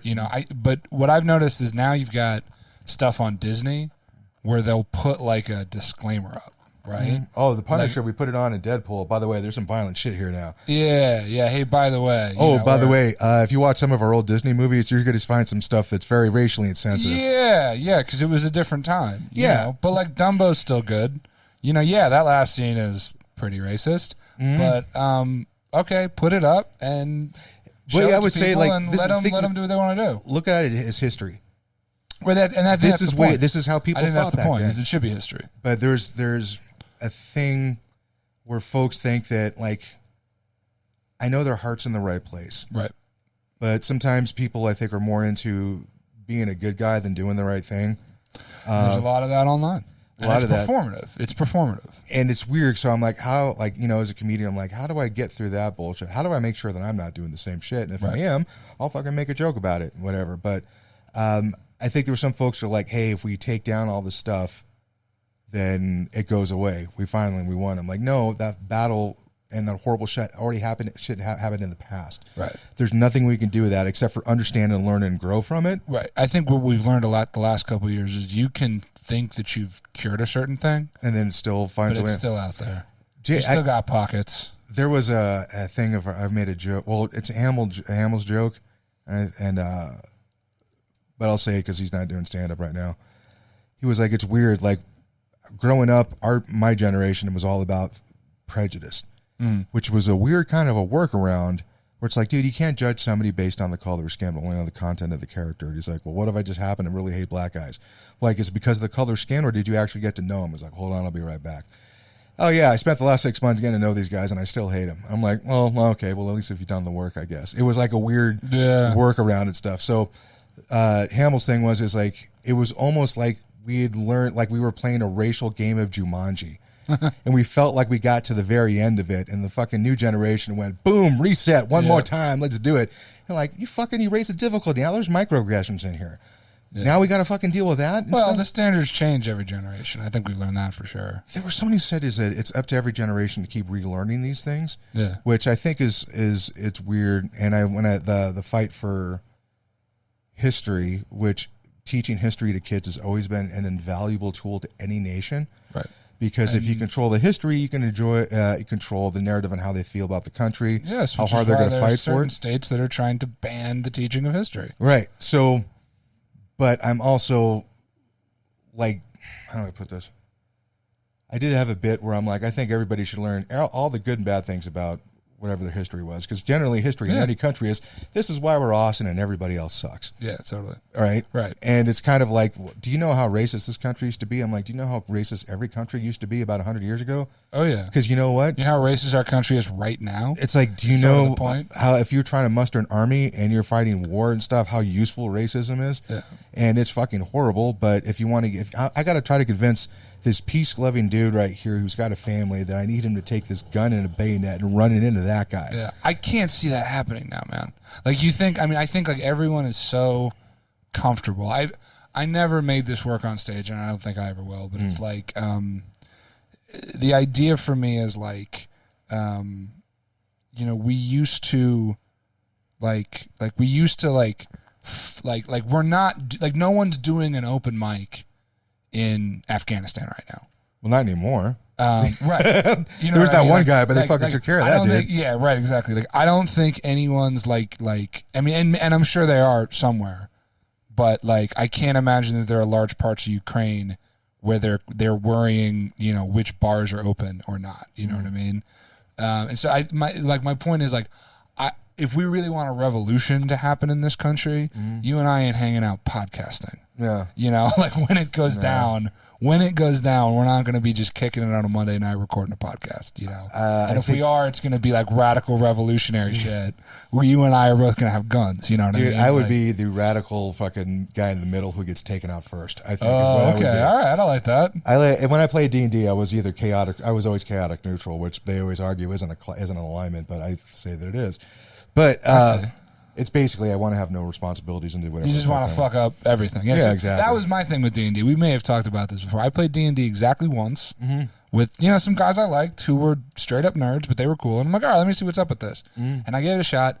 And my whole thing is I was like, I never understood. I'm like, listen, we're just making all this up, right? Right. Why do I have to follow like rules? Like I understand certain rules, but it was always like, oh, you can't do this, you can't do that. I'm like, why the fuck not? Like it's all make believe. Like we're sitting here in a basement coming up with stories. I'm like, why can't I just do whatever crazy shit I want? Like that was the thing I never understood. I'm like, we're already making this up, going crazy. I think because it could derail the storyline, so that's why you need to have it has to have some type of boundaries. Like, all right, we're going to meet in a bar and everything, and there's going to be this one dude who's like, I immediately start killing the firstborn child of everyone. Like, why are you doing that? So I get that. But why was like, wait, what do you mean I can't shoot 5 arrows at once into a crowd? There were certain things like that where I was like, why can't we, bend space and time? We're like, it's all make believe. It's all make believe anyway. You can't do that. Yeah. All right, some rules I understand. Okay, you got to wait turns. I got all that. But I'm like, once it's my turn, why can't I just like go ham? Like I just can't. Like, what's the point otherwise? That's the reason why, out of respect, I don't play any of my cousin's games. First of all, if my cousin is GMing anything, the first thing he's going to try to do is kill me. Oh, is that the deal? Yeah, because we love each other very much. Sure. I would die for that guy. I would kill for that guy. But if we're playing, like, there was this game where it wasn't even a RPG game. It was just like a party game where everybody has foam guns, and you're robbing other person. So it's like if there's 8 people, whoever isn't getting pointed the gun at, or whoever has the most guns pointed at him, would like lose a point or something. And then eventually everybody kind of gets knocked out. So the first thing is like, I'm sitting right next to my cousin. I'm like, all right, so how does this play this? I can point it at anybody. I'm like, all right, cool. Like, I mean, should we work together or something? They're like, oh, it's not fair. You guys are cousins. I'm like, yeah, but we're Mexican. And they're like, what does that mean? He's like, all right, start, boom. And we grabbed the guns and we immediately pointed at each other, not even looking at each other. Like, why? I'm like, I got to take this fool out first because I know he's coming after me. That's great, man. But I love that. That's great. So go back to the history thing is that I agree that everybody, we should learn the most. The history that I was taught in California was I thought it was pretty fucking brutal. And I'm like, it gets worse than this? Shit. You know, because just the history of the state, or no history of the country. Yeah, like I had and I was lucky in junior high. I had Mr. Dodge for both 7th and 8th grade, U.S. history than world history or whatever it was. Yeah, he fought in Vietnam. Okay, he had a very different view of this country. I see. He was patriotic, but at the same time, there was a lot of shit that he went through. Sure. And he also was a director in Hollywood. He was in the Directors Guild and stuff. He's like he taught high school, and he taught junior high because he didn't want to be a director anymore, and he just decided to I'm just going to do this because I'm happy.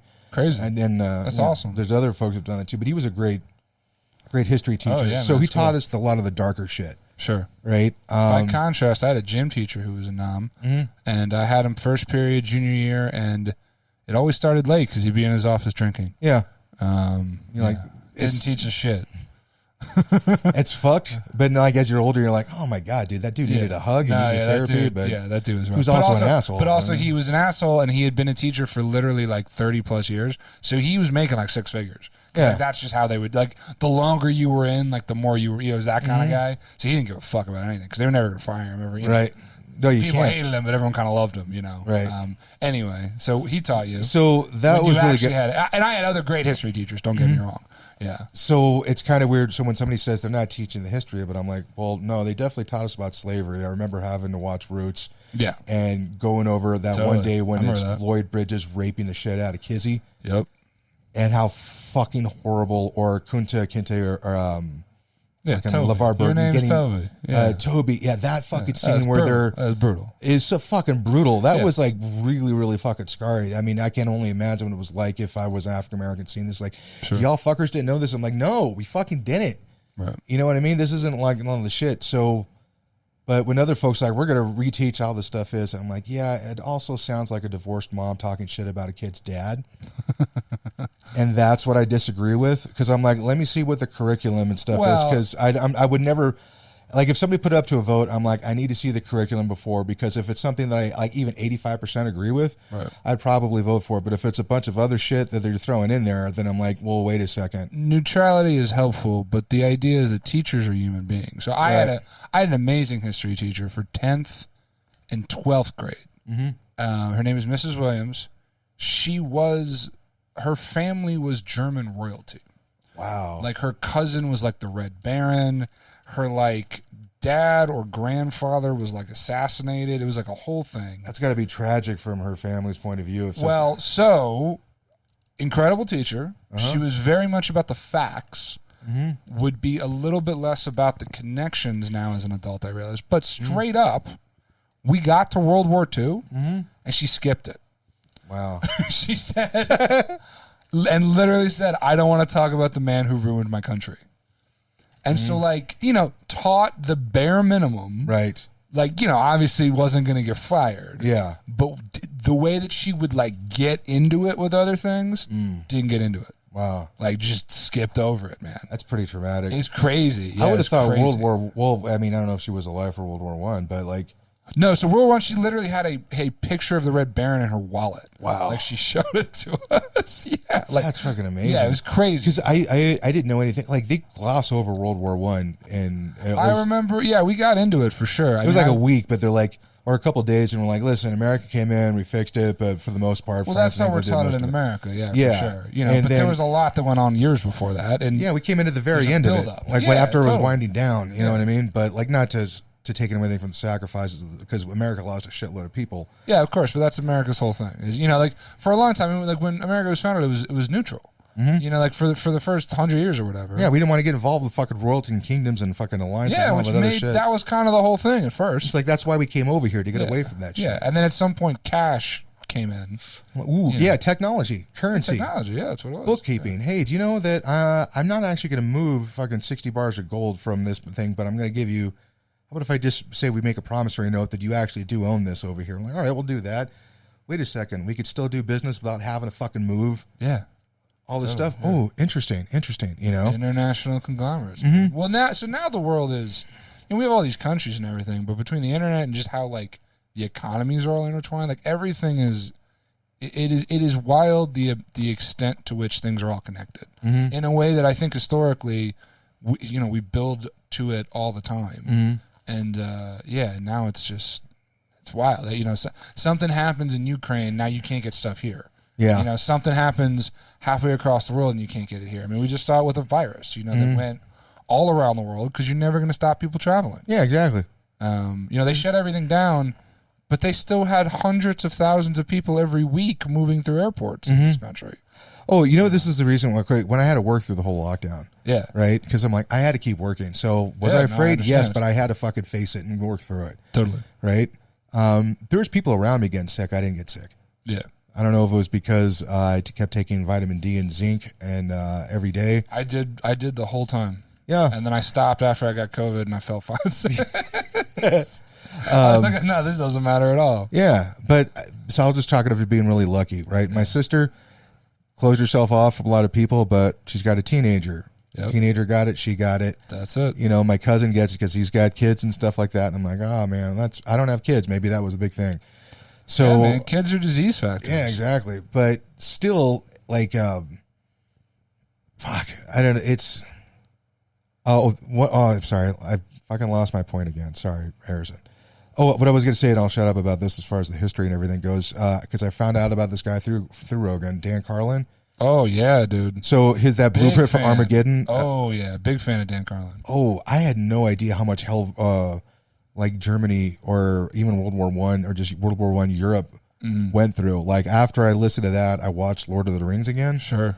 Just because that was his way of like the old world dying and the new world coming in and stuff, and how all the magic is leaving the world basically. And sure, yeah.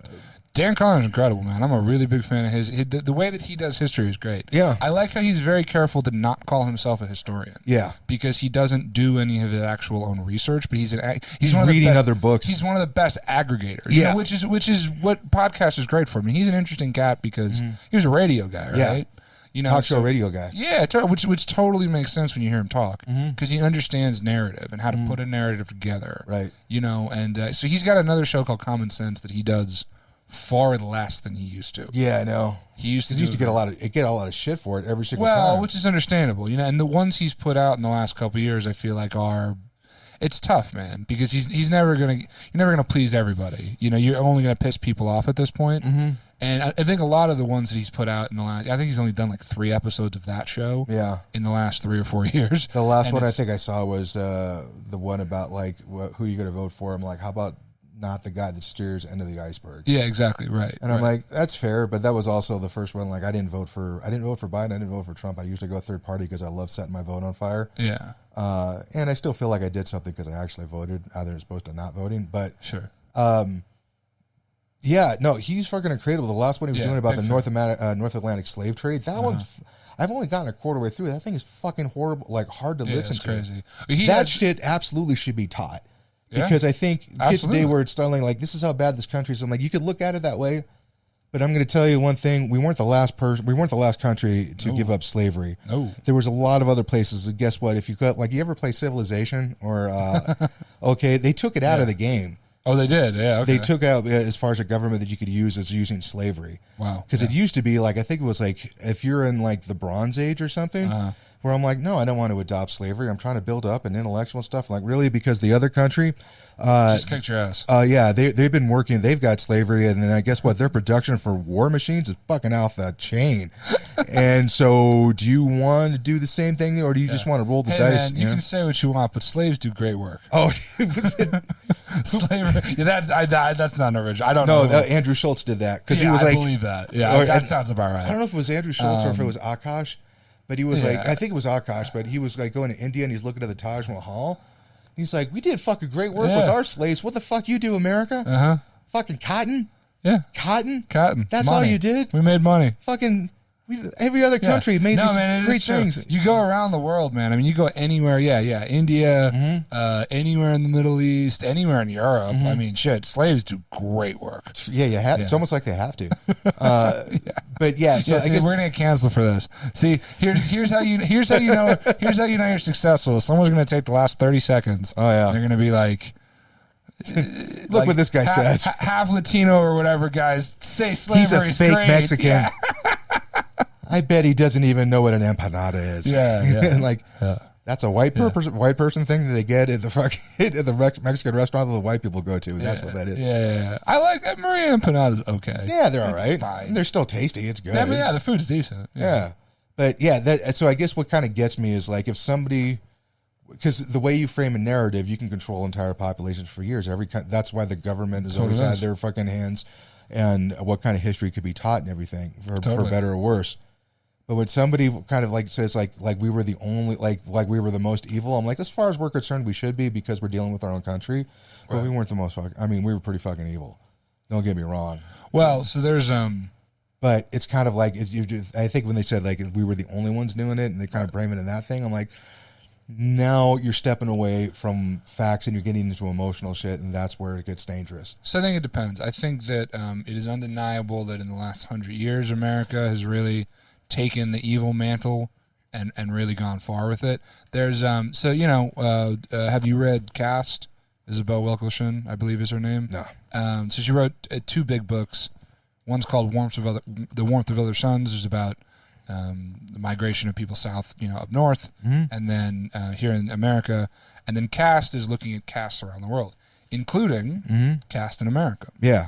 And there's a chapter in there where it talks about when Hitler's government formed, there was a meeting in Nazi Germany in 1939, 1940, something like that, where they said, how do we bake racism into our government? And someone said, well, let's look at the best. And they looked at America. Wow. And specifically, they looked at the Jim Crow South. Oh, fuck yeah. That makes a lot of sense. So there was a meeting in Nazi Germany where they looked at the Jim Crow South and loved what they saw. I am, I think we're pretty good being Nazis, but sometimes I think we need to turn the hate up to 11. Specifically, there was a rule where if you had one drop of non-white blood, you were considered non-white, and that was too extreme for the Nazis. Really? They were like, yo, that's wild. Like, that makes no sense. What? Because your father's father? You have no control over that. Yes, but that was the rule. But yeah, that was the fading of the intellectual and artistic fucking high watermark that Germany had as they went into broiness. Yes. Well, yeah, totally. Or meatheadness, I would say. Fascism. I mean, because I think that's the thing. Like, that's the thing that not enough people want to talk about with bros and meatheads. It's basically fascist. It's everyone should believe what I believe, and everyone else is wrong, and anything that I don't know about doesn't need to get known about. I would say that was more of an ignorant. There's the intellectual meathead. Yeah. Oh, yeah. That's great. Well, and there's that. And the thing is, the weird thing is that intellectual meathead looks exactly the same as the dumb shit and fascist meathead. Yeah. Right. Until you start talking. Until you actually start talking to him. So it's like, well, shit. No wonder that guy gets angry because I just assumed that he was a racist. Like, no, I'm not. I'm actually I'm on my way to go to a soup kitchen for fucking teens and stuff or whatever. Sure. You know what I mean? But yeah, like I get that, and it was weird. I remember there was that quote that I heard from one of Dan Carlin's episodes. He was like, Hitler was saying, he's like, the great thing is that if the Western these other countries want to fight the concept of fascism, they have to adopt certain parts of fascism in order to compete with it. Yeah, and I'm like, I felt like I saw some of that. Not in a grand conspiracy sort of way, just as a human being, this is what human beings kind of do sort of way. Sure. Where it's kind of like, man, these fascists, they're trying to shout everybody down. They don't want to they're against intellectual things. Like, so what are we going to do to fight them? Oh, we're going to make sure we shout at them so that way they can't speak. So we're basically going to do the same thing to them as they did to us. And I'm like, well, doesn't that make you kind of similar? Like, no, because we're good guys. Yeah. And I'm like, well, I've heard that fucking story before. Everyone wants to believe they're the good guys. So I've cautiously taken a step or two back. I don't know anybody who's been going down. I know some people were there at the protest, which I thought that was really good. I remember Derek and I were talking about it. He goes, this is a weird thing, Dave, because we're talking about like the vandalism versus the peaceful protest. Right. He goes, dude, this is the weird thing about the Denver cops is that they were fucking with the daytime protesters more than they were the nighttime. Yes. At nighttime, they didn't do shit, and that's when all the horrible shit was happening, which made no sense. And I'm like, you're right, that doesn't. Well, because they knew that the guys at night were actually going to put up a fight. But you still could have actually fucking done something. Well, so do you remember? I mean, this was around the George Floyd time when it was really getting testy. I've never seen anything like it. I mean, there were wall-to-wall cops around Civic Center. Mm-hmm.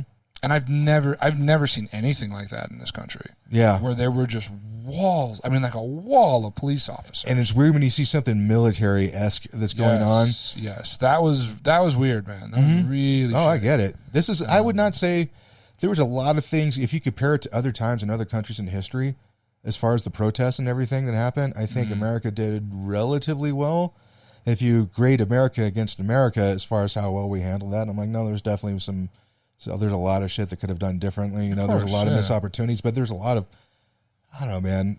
There was a lot of people just doing like. Well, there was a period of time right around that when that wall of cops showed up in the summer of 2020, where it kind of felt like we were going to use the pandemic as an opportunity to change some things, right? And it seems pretty obvious that moment has passed, and we're all just kind of going with it, man. We don't really have a choice. There's not much, because like I said, it all comes back to the same thing, which is that everyone's kind of wrapped in our own bullshit. Yeah. And some of that is social media, but some of that's just human nature. I mean, I think that's what a lot of it is. People have always been very self-centered, and as long as they're not actively being harmed, everything is okay.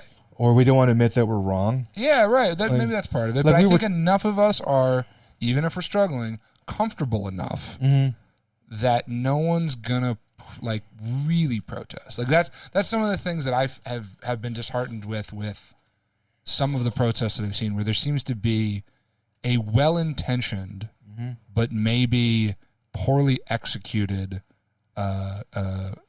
group of people who they're going to protest and tell you they did it on Instagram, but that doesn't do a damn bit of good. And I don't know what the answer is. Right. I'm like, how many of you guys was actually get involved in local politics? Yeah, I have no idea how to get started in it. Yeah, I have no idea how to do it. So a good friend of mine who I went to high school with was just in town, and we met up and had dinner. Him and his wife came down to the bar, and then we went out to have dinner afterwards. He's go look this up. It's called Run for Something. Oh, okay. It's a great organization, and I'd heard about it before on a couple podcasts, but it's called Run for Something, and it's what it sounds like. They specifically prop up progressive candidates. And so they will give resources. I cannot tell you exactly the details of how it works. There is this a front for George Soros? It's sure. Because I'll put it on the little notes or whatever. Yeah, no. It seems like a very cool organization, and everything I know about it seems like it's very positive. Right. And so he was in town. They had a conference here in Denver where he met a lot of other people that do what he does around the country. He specifically actually works with alumni, so people that have already been through it have gotten into office. Oh, okay. And he kind of does, just helps them, supports them, that different kind of thing. It's called Run for Something. So that's an organization that I'm like, all right, that's someone who's doing it. They're actually doing something. Right. And I think that's great. And I'm not saying that it's bad that people are out here making cute signs and doing stuff, but I went to the Women's March. Roe v. Wade still got overturned. Yeah. I went to the gun one that happened, soon after Parkland. Where the fuck has that happened? That one is weird. We still got mass shootings all the time. Every time you look around, there's another mass shooting. There's which is true. Nothing has changed. Not a goddamn thing has changed in the last couple of years. Because I think that, and I'll preface this by saying that I am a gun owner. I became a gun owner over the lockdown. Interesting. Was it a safety thing, or what was your calculation? So no, I'll tell you why. I always told myself that I had never had a desire to buy a gun. No. I had a bit in my act that said I'm a responsible non-gun owner because I've played enough Call of Duty to realize I would suck in a firefight. So unless you want me to accidentally air quote shoot your buddy in the ass because he thinks it might be funny, then I'll get strapped. But other than that, I don't need to own a gun. Right.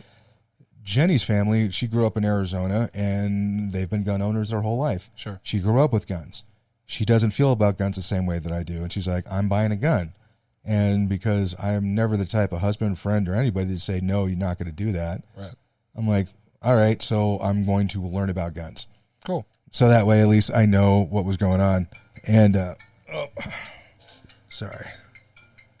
Podcasting. Sorry. Oh, yeah. All right. Shit. Hold on 1 second.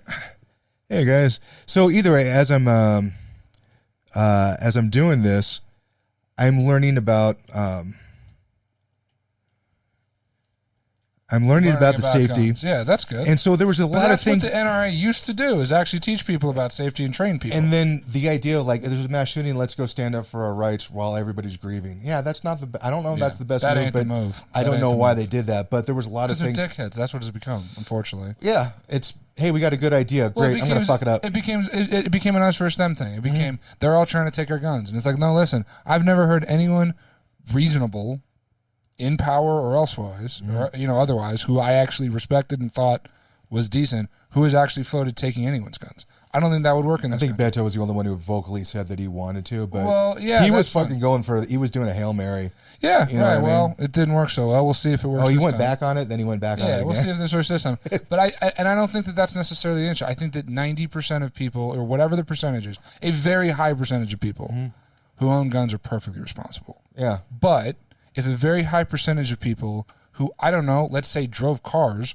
all of a sudden started getting into terrible accidents, we do something about it, because we have. Right. Cars are extremely well regulated. You can't drive drunk. You have to wear a seatbelt. You have to stop at stoplights, X, Y, and Z. There's so many examples of ways that we have regulated other things. Do you know the argument against that, though? What's the argument against it? Driving is a privilege. Owning a gun is a Second Amendment right. That's why they can't be treated the same way. See, that's bullshit. I would agree, because one's a right, one's a privilege. So therefore, is when you have to. The reason this is what their argument, not my personal argument. So I'm parroting something that I've heard from somebody else. Sure, right? But that argument is stupid. Is all I'm saying. All right, fair enough. No, and it's not. It's only stupid because it's leaving out. It's just like we were talking about earlier. It is selectively cherry picking. The whole thing is well-regulated militia. Everyone wants to take up that sentence at the word militia and conveniently leave off well-regulated. Does anything feel well-regulated to you lately, Dave? Well, if they say, well, define that, I mean, I well-regulated, I clean my guns and everything. Well-regulated means you can't walk into a school and start shooting kids. Right. That's what well-regulated. You can't walk into a supermarket. You can't walk into a movie theater and start shooting people. No, and that was the thing is where this is where I was thinking about talking this on one of my longer sets on Sunday, because it can't be done like if it's not a simple thing. So the reason why is, like, if I start putting a lot of regulations on something that's in the Constitution, you know what kind of people like to put regulations on rights is people who don't want certain people to have those rights. So if I say that's happened in this country. Yeah, it has. And the only gun control we've ever had in this country is when black people have tried to get their hands on guns. Yeah, and then it still was fucking wrong, because if you believe in the Constitution, everybody's got a right to get this. But that's the point. That's what I'm saying. Yeah. Is that all those folks are very happy to have their own gun rights until people they don't want get guns. And then all of a sudden we start regulating guns. I'm just saying it's bullshit, man. I think that there's a lot of growing. That was there's just a lot of growing up that this country still has to do. Yeah, it's crazy. And so it's crazy. So when I was talking about, like, I go, okay, two protests that I have in mind, and granted they were for different things, but one protest, the protesters were armed and the government backed down, and the other one, the people weren't armed and they got the shit kicked out of them. Yeah. So the one where it was that guy that had been raising or let it as cattle graze on public land. Oh, the guy in Oregon, yeah, he would go from Oregon to like Nevada or something like that. And so he's been grazing on public land, making a lot of money off of all this stuff that basically was like, it's kind of fucked. He wasn't paying taxes on it. Yep, totally. Right. So that turned into taxation, it's theft, it's stuff, and so they had all these protesters who fucking had all their assault rifles and stuff, and then they're like, we got to back down. On Granted, rural area, completely different situation. Then I think of Occupy Wall Street. Bunch of fucking people trying to be peaceful and stuff. It didn't matter, and they were protesting the banks. By the way, you can protest against abortion, wars, guns, and you probably won't, healthcare, you probably won't get the shit kicked out of you. But if you protest the banks, I can guarantee you are going to get a fucking boot in your nuts. Like, it just happens all the time. So my whole thing is, even though I don't agree with it, I thought that the fact that there was pictures of protesters pointing their rifles at anybody, right? Because one of the rules of gun ownership is you don't point your gun at anything you don't intend to destroy. Right. So totally. That's one of the... Well, yeah, and it was the same thing with, I mean, because even before, like, the January 6th thing, you remember all the protests in, Michigan and a few of those other states about lockdowns? Yeah. It was the same sort of thing. Right. You saw these guys rolling strapped, and no one did shit. Yeah. And then in the same period of time, you see people who are out here protesting the police. They're getting Pepper spray. Oh, your wife's pregnant? Boom. Yeah, crazy stuff. Yeah, so on one hand... It's not applied equally ever, right. is my point. So my idea is as much as I don't like it, Yeah. if you want to exercise your political power, it's better to be armed than it is not to. I think get that's your probably point true. across. Yeah, I think Unfortunately. And I don't agree with it, but that's what seems to be the case.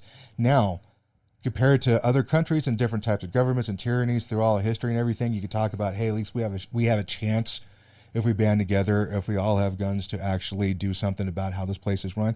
Yeah, pie in the sky intellectual stuff, but let's not pretend there's not a fucking piles and piles of bodies of fucking dead children. So this power that we have comes at a cost, and we've now figured out, like, there's a mental health fucking problem, and I'm not trying to say that we should focus solely on that and not on the guns and stuff, but the like, you can't pretend that part of the problem doesn't exist. It's like every other problem we have in this country and otherwise, where it's not just one thing. Yeah. You can't just fix one thing. Right. But we could at least try. Right. What I've gotten disillusioned with recently is it doesn't even seem like we try anything anymore. Whether it's guns or anything fix else. it. Yeah, well, that's what I'm saying. It's like, Somebody fix it. Somebody fix it, and then no one does anything. So they just passed the thing about climate change. There, that's cool, but it's 100 fucking degrees out this summer every single day. Like today was beautiful because it rained. I was like, oh my god. Yeah. My face isn't actively sweating for the first time in about a month. I lived in Arizona for 15 years. Yeah, so you're used to it. This is you're nothing. used to it, man. I mean, I moved here in 2007, where it was like, oh, this is beautiful. Yeah, because it It's wasn't not humid like New York. Yeah. It's humid here. It's like humid and 100 degrees. I'm like, what are we doing? This is Fuck, I insane. could be in Brooklyn right now. Yeah, right, exactly. Or anywhere else where like the whole point of like Colorado is like it's nice up here. Right. And recently it's been just like anywhere on the East Coast or it's even getting to be like desert weather like Phoenix. Yeah. It's Oh no, getting Phoenix dangerous, is even man. Phoenix desert weather is different from small town desert weather because small town desert weather gets cool at night. Sure. Yeah. Right. Phoenix doesn't do that. The city heat just traps as well. But that's also the other thing. And, I mean, certainly any big city on the East Coast, like, it gets so hot in the summer. That's why the Catskills exists. Right. Because people needed somewhere to go before they invented air conditioning. Yeah, everywhere. exactly. Then once they're AC, like, sorry, see you, Shecky. We're going back to the... Yeah, exactly, man. Yeah, totally. So what I was just saying, what I've learned about being a gun owner since then, first of all, there are a lot of guys were... If you go in, even if you're a fucking liberal, they are happy to teach anybody who wants to learn to be educated about firearms. They'll be more than happy to show you and tell you stuff. What they can't stand is people talking down to them like they're a dumbass. Right. So like, well, yeah, that's everybody, and that's no one likes to be told you're a dumbass. Yeah, but there's kind of a certain level of snarkiness, of course, that comes on, and it's kind of like, why are you talking like everybody else that doesn't agree with the same way that you agree with is a fucking idiot? I don't know. Like I said, I speak redneck. I speak, you know what I mean? But so I had to learn things about like certain things. Okay, like in movies, when somebody has a revolver and they spin the barrel and they flip it closed.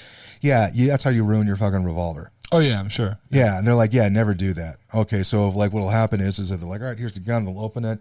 They'll check the chamber. All right, nothing in it, and they'll hand it over to you. And you're like, okay. And they could tell the way you're handing the gun. It's like, is this your first time holding a gun? I'm like, all right, okay. So tell you, there's a couple things here, hand it back, and they're like, never point at anything. And they give you the basic rules. Sure. Keep your finger on off the trigger until it's time to fire. Sure. What was the other one? Always know what's behind your target. Yep. So I went through this not that long ago. Actually, believe it. Did you buy? Or I don't know if you were a gun owner or not. I am not a gun owner. No, and in fact, I can count on one hand the amount of times I've shot a gun in my life. But I'll take you to the range sometime if you ever want to go. Well, so hang on. I've been. Oh.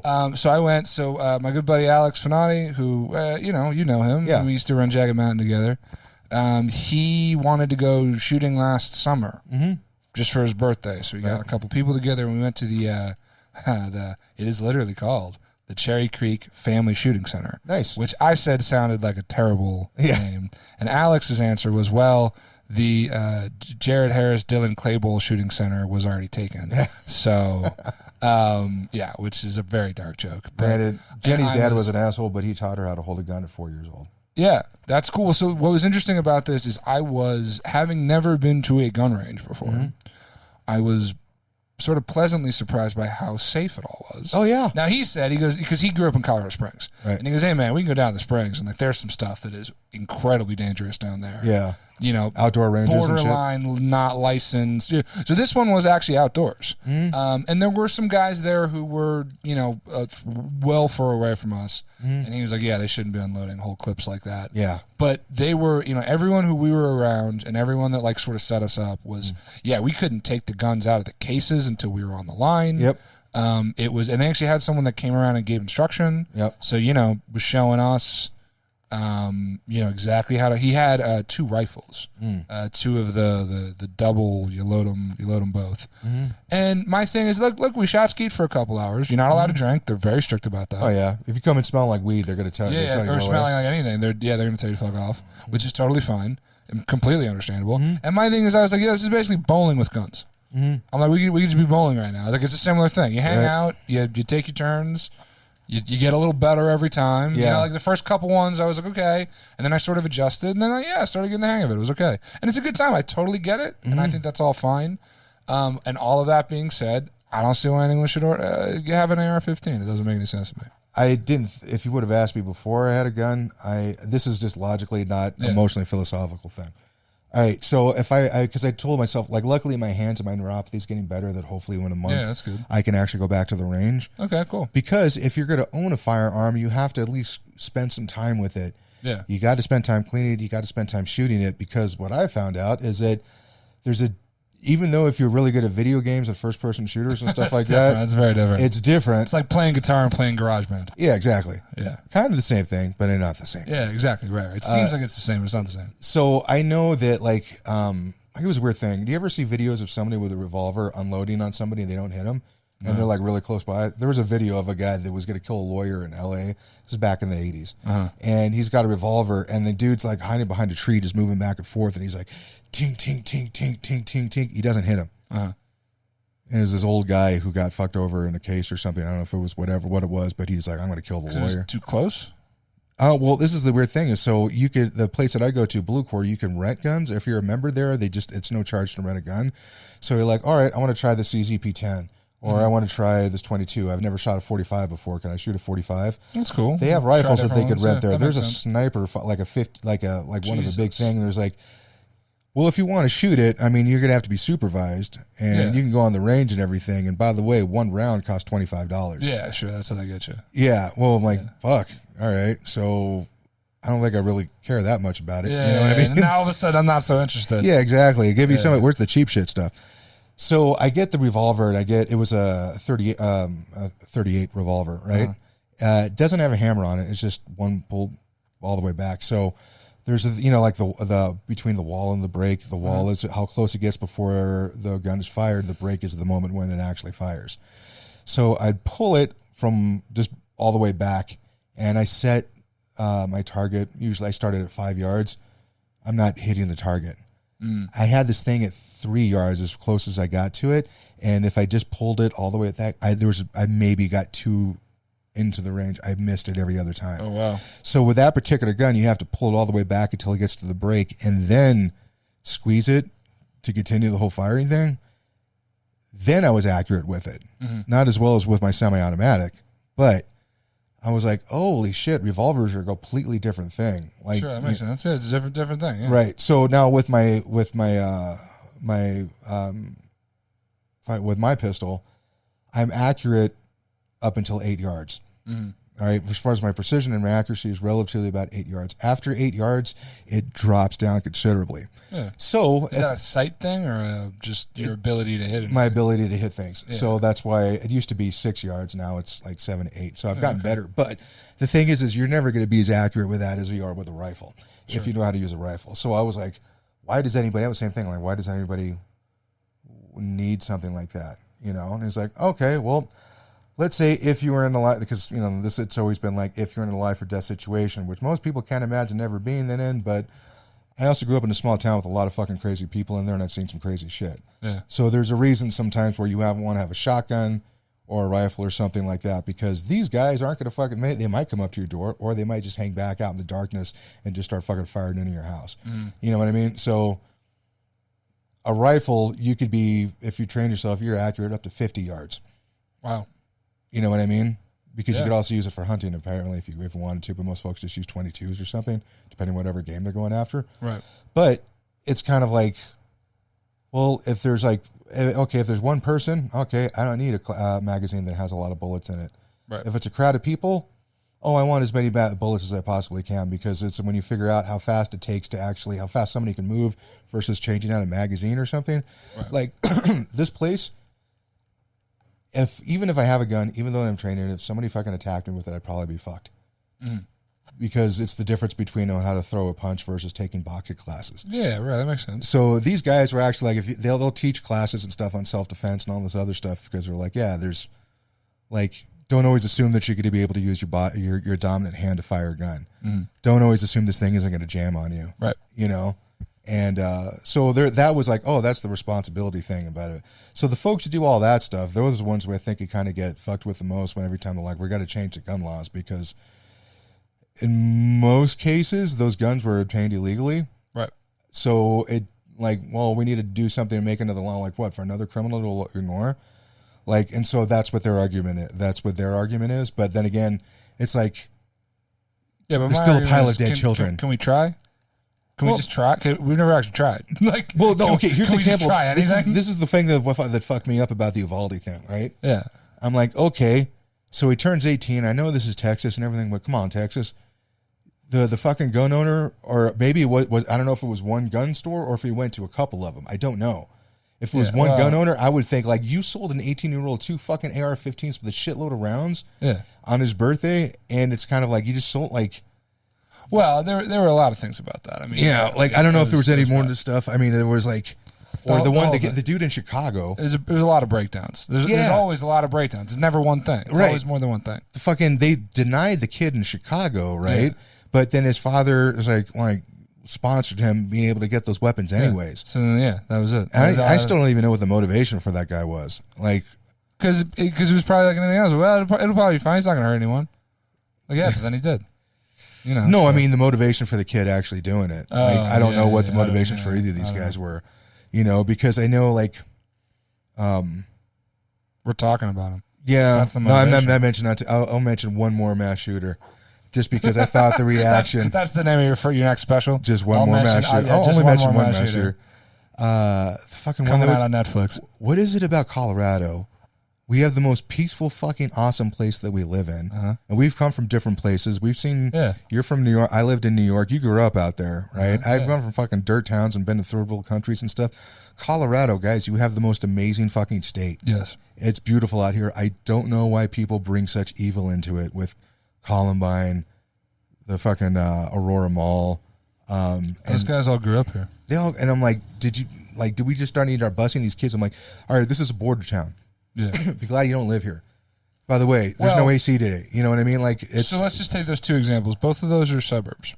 They were both white kids who were alienated. Right. Right. And so I think that's what, and the profile of the vast majority of these guys, like you said, there is a massive mental health component, but every time it comes up, no one actually wants to do anything about mental health either. That doesn't help it either. Let's put some funding into mental health. Have we done that? Oh no, then what the fuck are we talking about? No, because there's no way to. I don't know. Like, okay, so this was my reaction. This is a W. Kamau Bell. We need a department of, hey man, you okay? Yeah. And he said it specifically in relation to like traffic stops and stuff. I mean, the reason that so many, it's vast majority black and brown people that get killed by the police, but it's always some bullshit that they get stopped for. Instead of stopping for some people for some bullshit, we just need a general department of, hey man, you all right? Yeah. And that could go for a lot of things. That could go for people on the street struggling. That could go for kids who are in school struggling. The problem is no one's got any funding to do anything about anything. Yeah. And so all of these kids fall through the cracks. That's and a great next thing idea, you know, though. Yeah, man, we just literally need to fund a department of like, what's up? What do you need? Yeah. Where it's like and by the way, most dudes are gonna be like, "I'm fine." I'm like, "All right, Yeah, I'm fine. That's fine. You still have to talk to me for a half hour, or just say, "Hey, man, I wouldn't be here if I thought that you were doing." Yeah, right. You wouldn't be here if we didn't think that we had something to talk about. So what's up? Let's get a cup of coffee. That's what I'm saying. And just say, "Hey, man, if I think that maybe you got some fucking crazy coworker that's trying to get you into some shit or something like that, or you got a bullshit, like going through a divorce or something, we'll figure that out." But the thing is that I'm here. It's fucking a half hour. Apartment and, hey man, talk to me. Yeah. Like, hey man, what's going on? No, seriously. And let's be honest, it's mostly men. I mean, it's because women have plenty of problems. Women are the ones shooting up schools and movie theaters and not yet, and nightclubs and all of the other walking into churches. The kid that shot up the synagogue. I mean, holy shit. Oh yeah. I mean, all of these ones, it's the same thing. It's like you just need someone to be like, hey man, are you all right? Mm-hmm. You sure you want to do that, or you're positive? So the one that I was going to say, the last one was the Boulder or the King Super shooter. Yeah, man, Jesus Christ. Okay, so what was not fucking tragic and stuff? I'm not trying to. I don't even want to spend too much time talking about it. What I want to talk about was on my Facebook feed. And the Denver comedy scene. Oh. And fucking white men, fucking another white, because this is before they put out the guy's identity. Fucking another white man, another fucking typical fucking patriarchy bullshit, fucking racist white. And it's also weird when I see white guys. They're all parodying the same thing. Like, look at those guys. Like, you're like, it's not us. It's not us. I'm one of the good ones, guys. And so everybody wants to be one of the good ones. Everyone's one of the good ones. And then they put out like, he's from Iran. His family's like from Iranian descent. He's like first generation or something like that. But he was still a kid from the suburbs. He was still a kid from the suburbs. But the whole thing is that they all shut up. Yeah, of course. As soon as they found out that he was white, but he wasn't white. Yeah. He wasn't European white. Right. So it didn't fit into the mold. It doesn't fit into the mold. If you remember, they didn't release his name for like a day or two. I wonder if they did that. Like, you know what? No, they knew what they were doing. Yeah, no. I'm not even. They knew what they were doing because they knew that there was going to be he's a terrorist.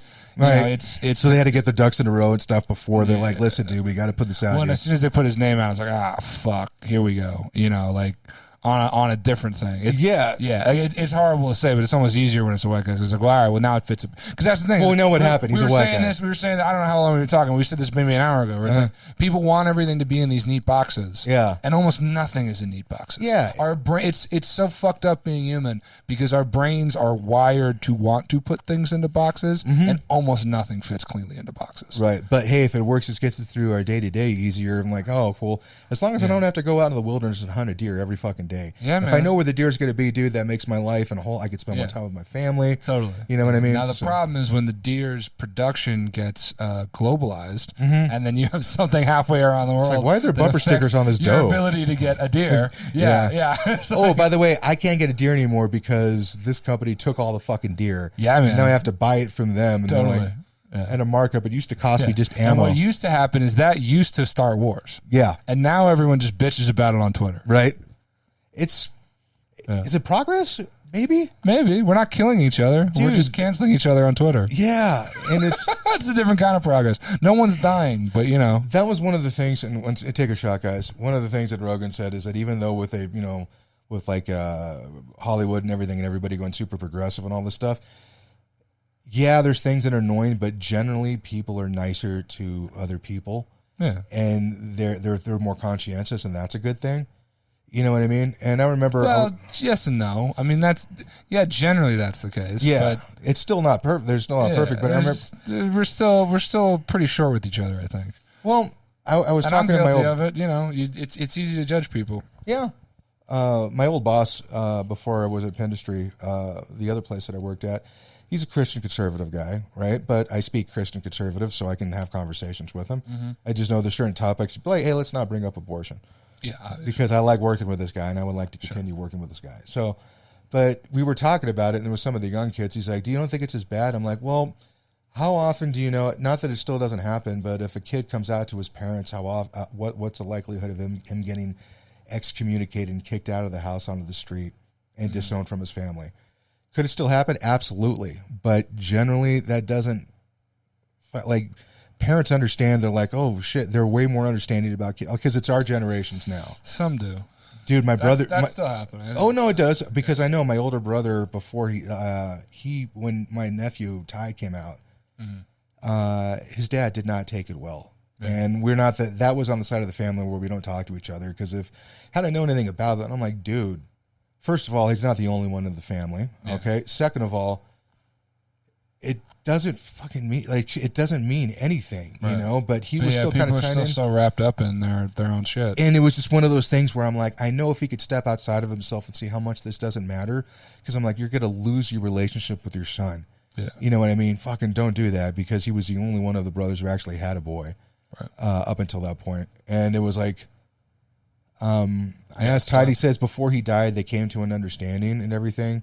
That's but good. which It's is better than nothing. It's better than nothing. It's better than but, some people get. Yeah, but I know that thing still happened because it happened in my family. That's still awful. Yeah, it's terrible. My other brothers wouldn't have done that. My other sisters wouldn't have done that. But like it fucking happened. I'm like, Jesus, man. Yeah. And you know the thing is, he's not like a fucking conservative, or like he wasn't socially conservative at all. Mm-hmm. But for some reason, when it came to his son, he fucking he lost it. People, yeah, man, people are weird like that. Yeah. like you know, you don't think they are until, and then other people are the other way. You know, like I'm.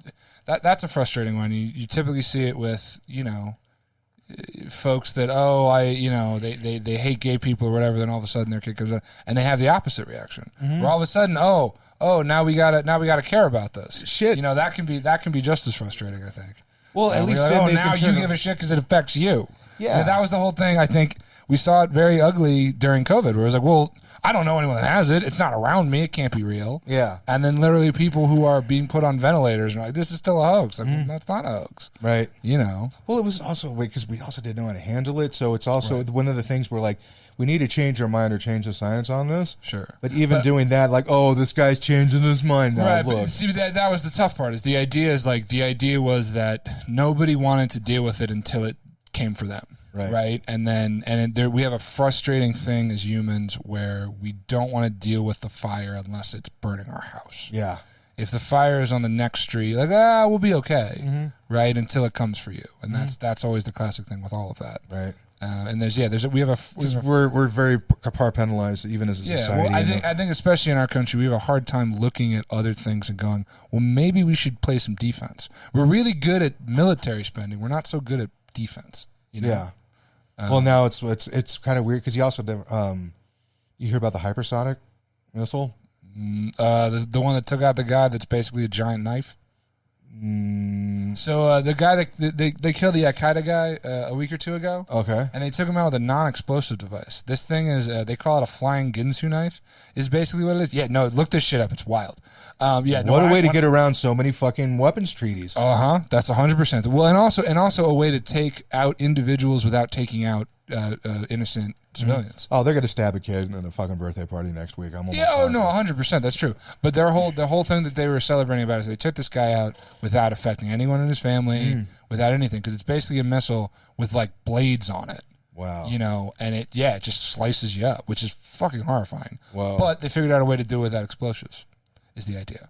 You know, so obviously the missile is going to take some stuff out, but it's not going to. War's not pretty, but it's kind of like if you look about like we've gotten efficient with it. We've gotten really efficient with it. A lot of times we say that we are, but we're really not. Well, like, sure. Like what was it like precision bombing in World War II, where it said that we're not going to bomb anything that's not military. Yeah, and then we didn't have the nobody had the technology to do precision bombing, so everybody got carpet bombed, like fucking everybody. Yeah, it was awful. Well, I mean, fire bombing and oh yeah, all that. That was fucking crazy as shit. Japan and all that was awful. But I'm thinking that.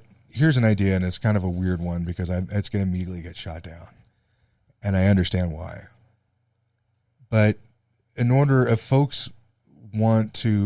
we want to like move this country forward, because we're at a spot where it's like, okay, we see all the problems, everybody's good at pointing it out. Who's going to do it? Who's going to help? Who's going to do this? I'm like, shit. Do I? Who's going to start it? Who's going to lead? Who's all this other stuff? I'm like, well, we all have to find something to come together for, and I would like to do it that it's not a tragedy. Mm-hmm.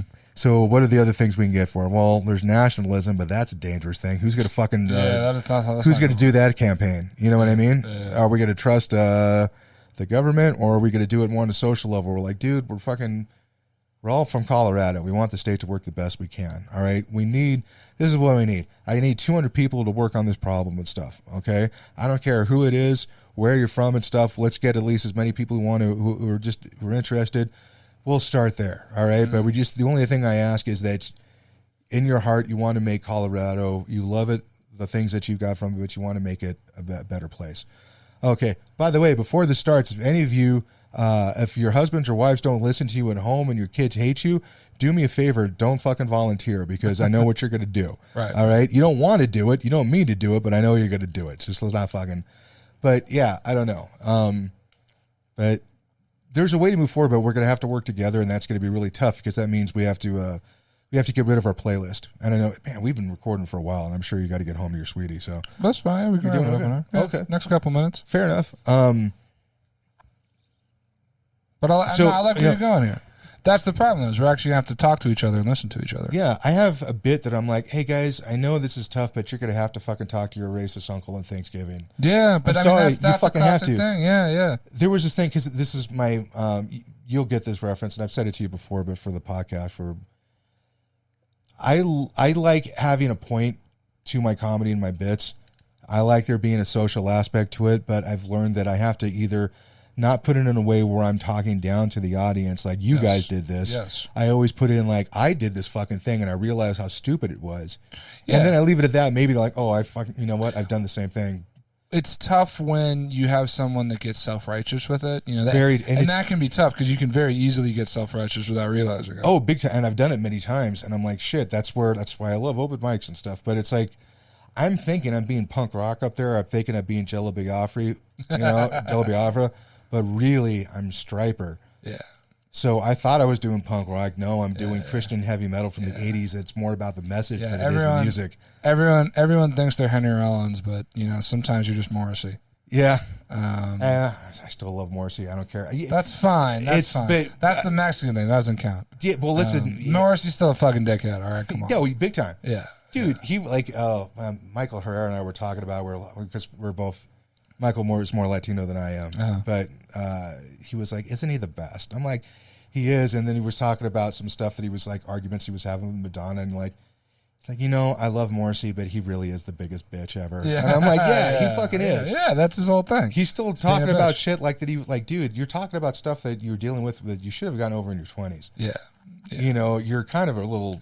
Yeah, no, he's just, come on, man. Like, they're like, he's xenophobic. I'm like, have you met people from the UK? Yeah, that's kind of their whole thing. That's kind of one of the things they had left. They used to rule the world. Now they're just really into being fucking from the UK. Yeah, exactly. Right. So when somebody comes along and was like, we're going to change it, they're like, the fuck you in. Yeah. So I get that too. Oi. Dude, did you see the Simpsons episode? No, I haven't kept up with the Simpsons. Dude, they did an episode where, Lisa gets something like a Spotify account, and then like, do you like this band or this band? And she's being really, really choosy. No, this one doesn't do it for me either. And she's just saying no to everything. And like a day later, it just says, do you hate everything? She's like, yes. Then listen to Quibbly. So Quibbly was voiced by Benedict Cumberbatch, who was basically a spin-off of Morrissey. Oh, he used to be with this other thing. So he's singing Morrissey-esque songs and stuff, and she falls in love with him, and she has like an imaginary relationship. That's awesome. With Quimby. And then she finds out that he's going to be in concert at the State Fair. And so he goes out there, and she's all excited to see him, and he comes out, he's all fat. And he was like, and he comes out with like a meat gun with sausage, and he's spraying sausage out of the crowd. That's so funny. And she's like, I thought you were vegan. He's like, I used to be vegan until I found out it was invented by foreigners. Ting, ting, ting, ting, ting, ting, ting. Awesome. And I gotta check that out. That sounds good. Watch that, and then look up Morrissey's reaction to The Simpsons, because it's exactly what you think it would be. Oh, that's good. He fell for it. He walked right into it. He's ripping into them. They're not funny. This is bullshit. This is slander. I should sue them. And I'm like, dude, you're making their joke even funnier. Well, yeah, but that's always how that goes, man. Is anytime someone has the reaction, it's like, oh, you actually are proving the point now. You got trolled by The Simpsons. You got trolled by The Simpsons. You fell for it. Yeah. That being said, as angry and as whiny as he is, Vauxhall and I is still one of my favorite albums. Hey, man, yeah. I mean, some of those Smiths records are great. Don't get me wrong. Yeah. But Morrissey, two things can be true. Mm-hmm. And I think that's the thing, is like we're also in a world now where it's all one or the other. Well, I hate them, so I can't like it. And it's like, well, nah. Okay. I think it's okay to be conflicted about something. Yeah, you know what I mean? Because right. that means it shows that you, like John Lennon, who is one of my favorite artists, because in my mind he represents the best and worst of mankind. Yeah, he's one of the greatest songwriters of all time. Mm-hmm. Also a wife beater. Yep. And but at the same time, he was also going into therapy, which was something a lot of guys didn't do back then. Yeah, but so also he loved was heroin. So and that's whatever. But devoted, tried to use his fame to make to bring light to a lot of problems. But they always said also kind of abandoned his son. Yep. Yeah, best and worst. Yeah, no, They always said like right, like John was always a great guy until he got over like if he got more than 2 Brandy Alexanders in him. Yeah. That's when the fucking switch came off and combative fucking wants to outfight everybody. John comes out. Yeah. So Did you see the Get Back documentary? No. Oh wow, really? No. Oh shit, you got to do that right now. We got to wrap this up so you can start it. All right. It's about 10 hours long. Fuck. No, yeah. So it's no, really. You haven't heard about this at all? No. Holy shit, dude. Oh wow. Okay, so it's on Disney Plus. Okay. They were gonna put it out, I guess, in the movie theater originally. Peter Jackson from Lord of the Rings got his hands on the Get Back stuff, the Let It Be footage. Okay. He restored it into scary, like it is frightening looking. Wow. 4K. So he took this old footage, and it is incredible technical achievement, if nothing else. He took this old footage and made it look like it was shot. It's an eerie quality watching it. Right. And it's 3 parts long, and each part's about 3 hours. Wow. Basically, like the Dan Carlin. Like yeah. Truly one of the greatest things I've ever seen. Because it shows them as human beings, not as rock gods. So, literally, there is a section of this where Paul McCartney looks right in the camera and goes, yeah, 50 years from now, straight up says it, 50 years from now, people are going to say that we broke up because Yoko just sat on an amp. Wow. And nothing could be further from the truth. Right. And you can see watching it. It vindicates Yoko so much. Yeah. Because they were fucking snotty to her. She didn't say anything. Well, she barely talked. Yeah. And literally there is a scene where, so they have cameras all over.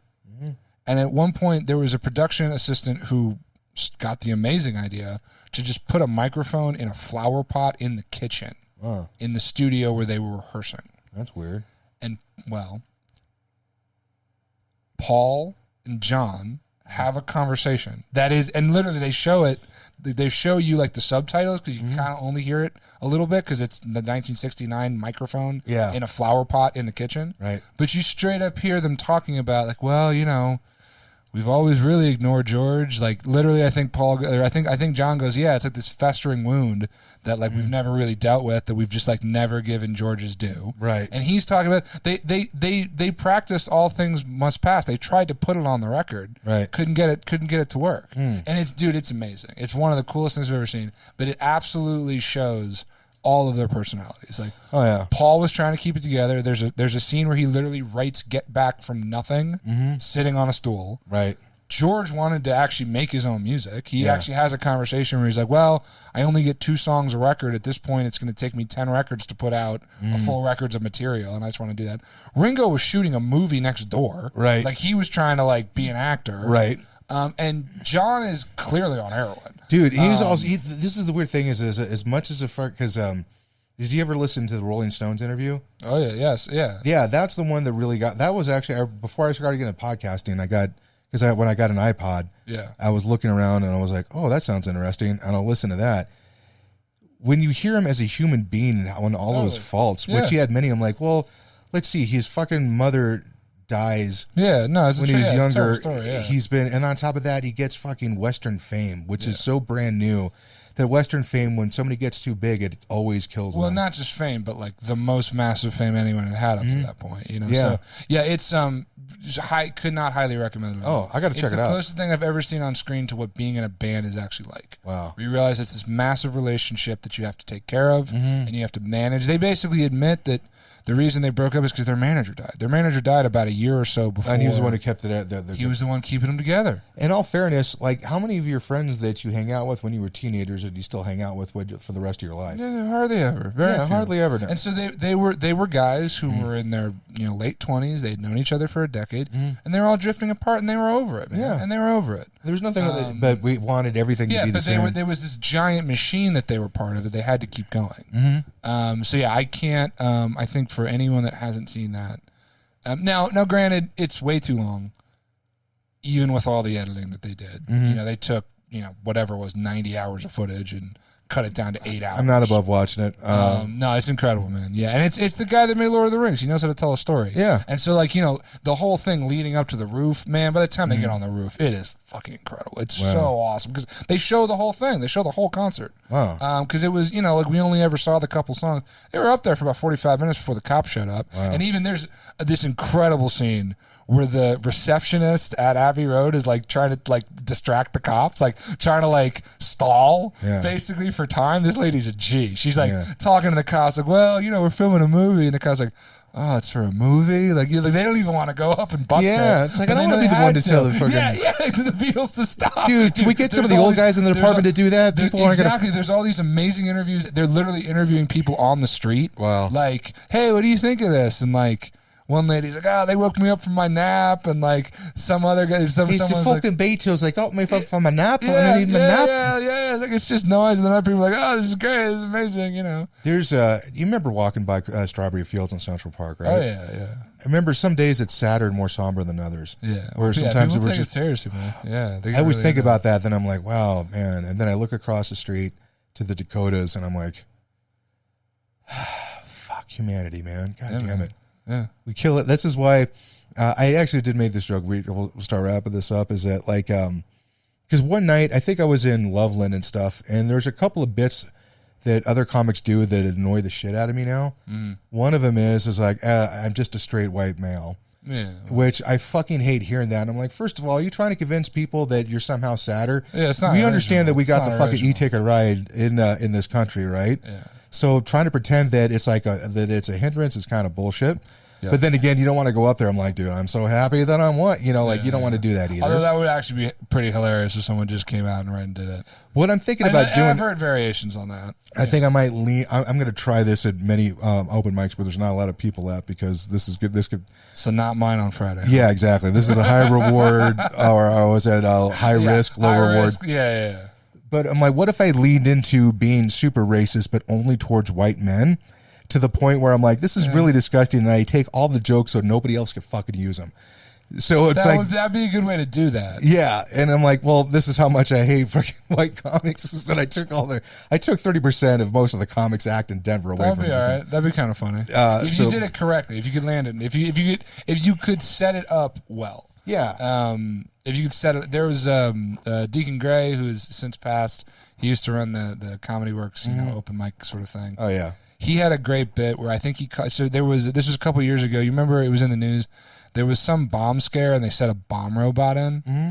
And so his whole bit, he was like, he goes, I would love to have a bomb robot to come into an open mic and try out new jokes. And then in a robot voice would do fucking like really risky shit. But but that's like how you got to set it up. It was such a great setup that once he set it up and everyone knew that it was the bomb robot, he could say whatever the hell he wanted. And he could get away with, he never said anything like awful and racist. He was a decent comic. He knew he was on it. But he'd say, that was when the spiciest jokes of his otherwise fairly clean act would show up. And he would do other stuff through characters and stuff and everything. But he was very good at that. He was very good at, and this is why he was very good at running that program and telling people, like, listen, you can get away with a lot of stuff if you set it up correctly. Right. And he was really, really good at setting things up correctly. So as soon as he set up, hey, I'm now the bomb robot. Right. You can say whatever you want. And he had a couple other ones like that. Right. Where he could get away with saying things like that. Did he do that at Comedy Works or at an open mic? I saw him do it like on regular shows. I mean, I did and this is just how the schedule worked out. I ended up hosting a weekend at Looney's. Mm-hmm. He used to do it was like Easter weekend every weekend at Looney's, and I just so happened to get that gig. And it was great. It was great emceeing for him because he's a damn good comic. Yeah, he was a damn good comic. And he gave me this piece of advice. Killer headlining set. Like some of my bits tend to go like it has like a freaking hard. It's kind of an edgy punchline, but sometimes I get it there right away. Sometimes it works better. I wasn't consistent at it. I am more now, but either way, I did. I think it was like a fat joke, or I was just doing fat jokes or something at Comedy Works, and my stuff tends to be kind of bitey a little bit about like mean. Mm-hmm. And his advice is like, you got to give people a chance to like you, Dave, before you start taking them to this place. I think that's good advice. And I'm like, that's good advice. Okay, I'll take it. But I've also had fucking like Broadway level instructors fucking rip me a new asshole, so it's kind of like I have this attitude where I came off and I'm like, I'm listening to what he said and I've heard it, I've listened to it, but I'm not going to emotionally react to it. Yeah. And sometimes people kind of take that the wrong way, and I'm like, no, this is just. I think that's a good note, though, man. I think that especially at Comedy Works, you only have a couple minutes on a Tuesday. Fair. There's more to the story, though. Okay, sure. I mean, yeah. No. Just say it is that Deacon goes up about 3 comics later, right? Yeah, so he's going up and does his set. Of that? Does the exact fucking opposite. Starts talking about whacking off in front of a Christmas tree, but he does it without really establishing it. Maybe I missed something in the way that he performed it. So I'm not saying that he was a better comic and more proficient than I was. He was very good at setting up quickly. That's for sure. Yeah, he was good at economy. But like 30 seconds into his act, where I'm like, I waited 45 before I said something to me. But no, but the whole thing was like, that's funny. Like I remember. The owner of Stand Up Scottsdale, Howard Hughes, he'd always want to do 20 minutes on every Friday show.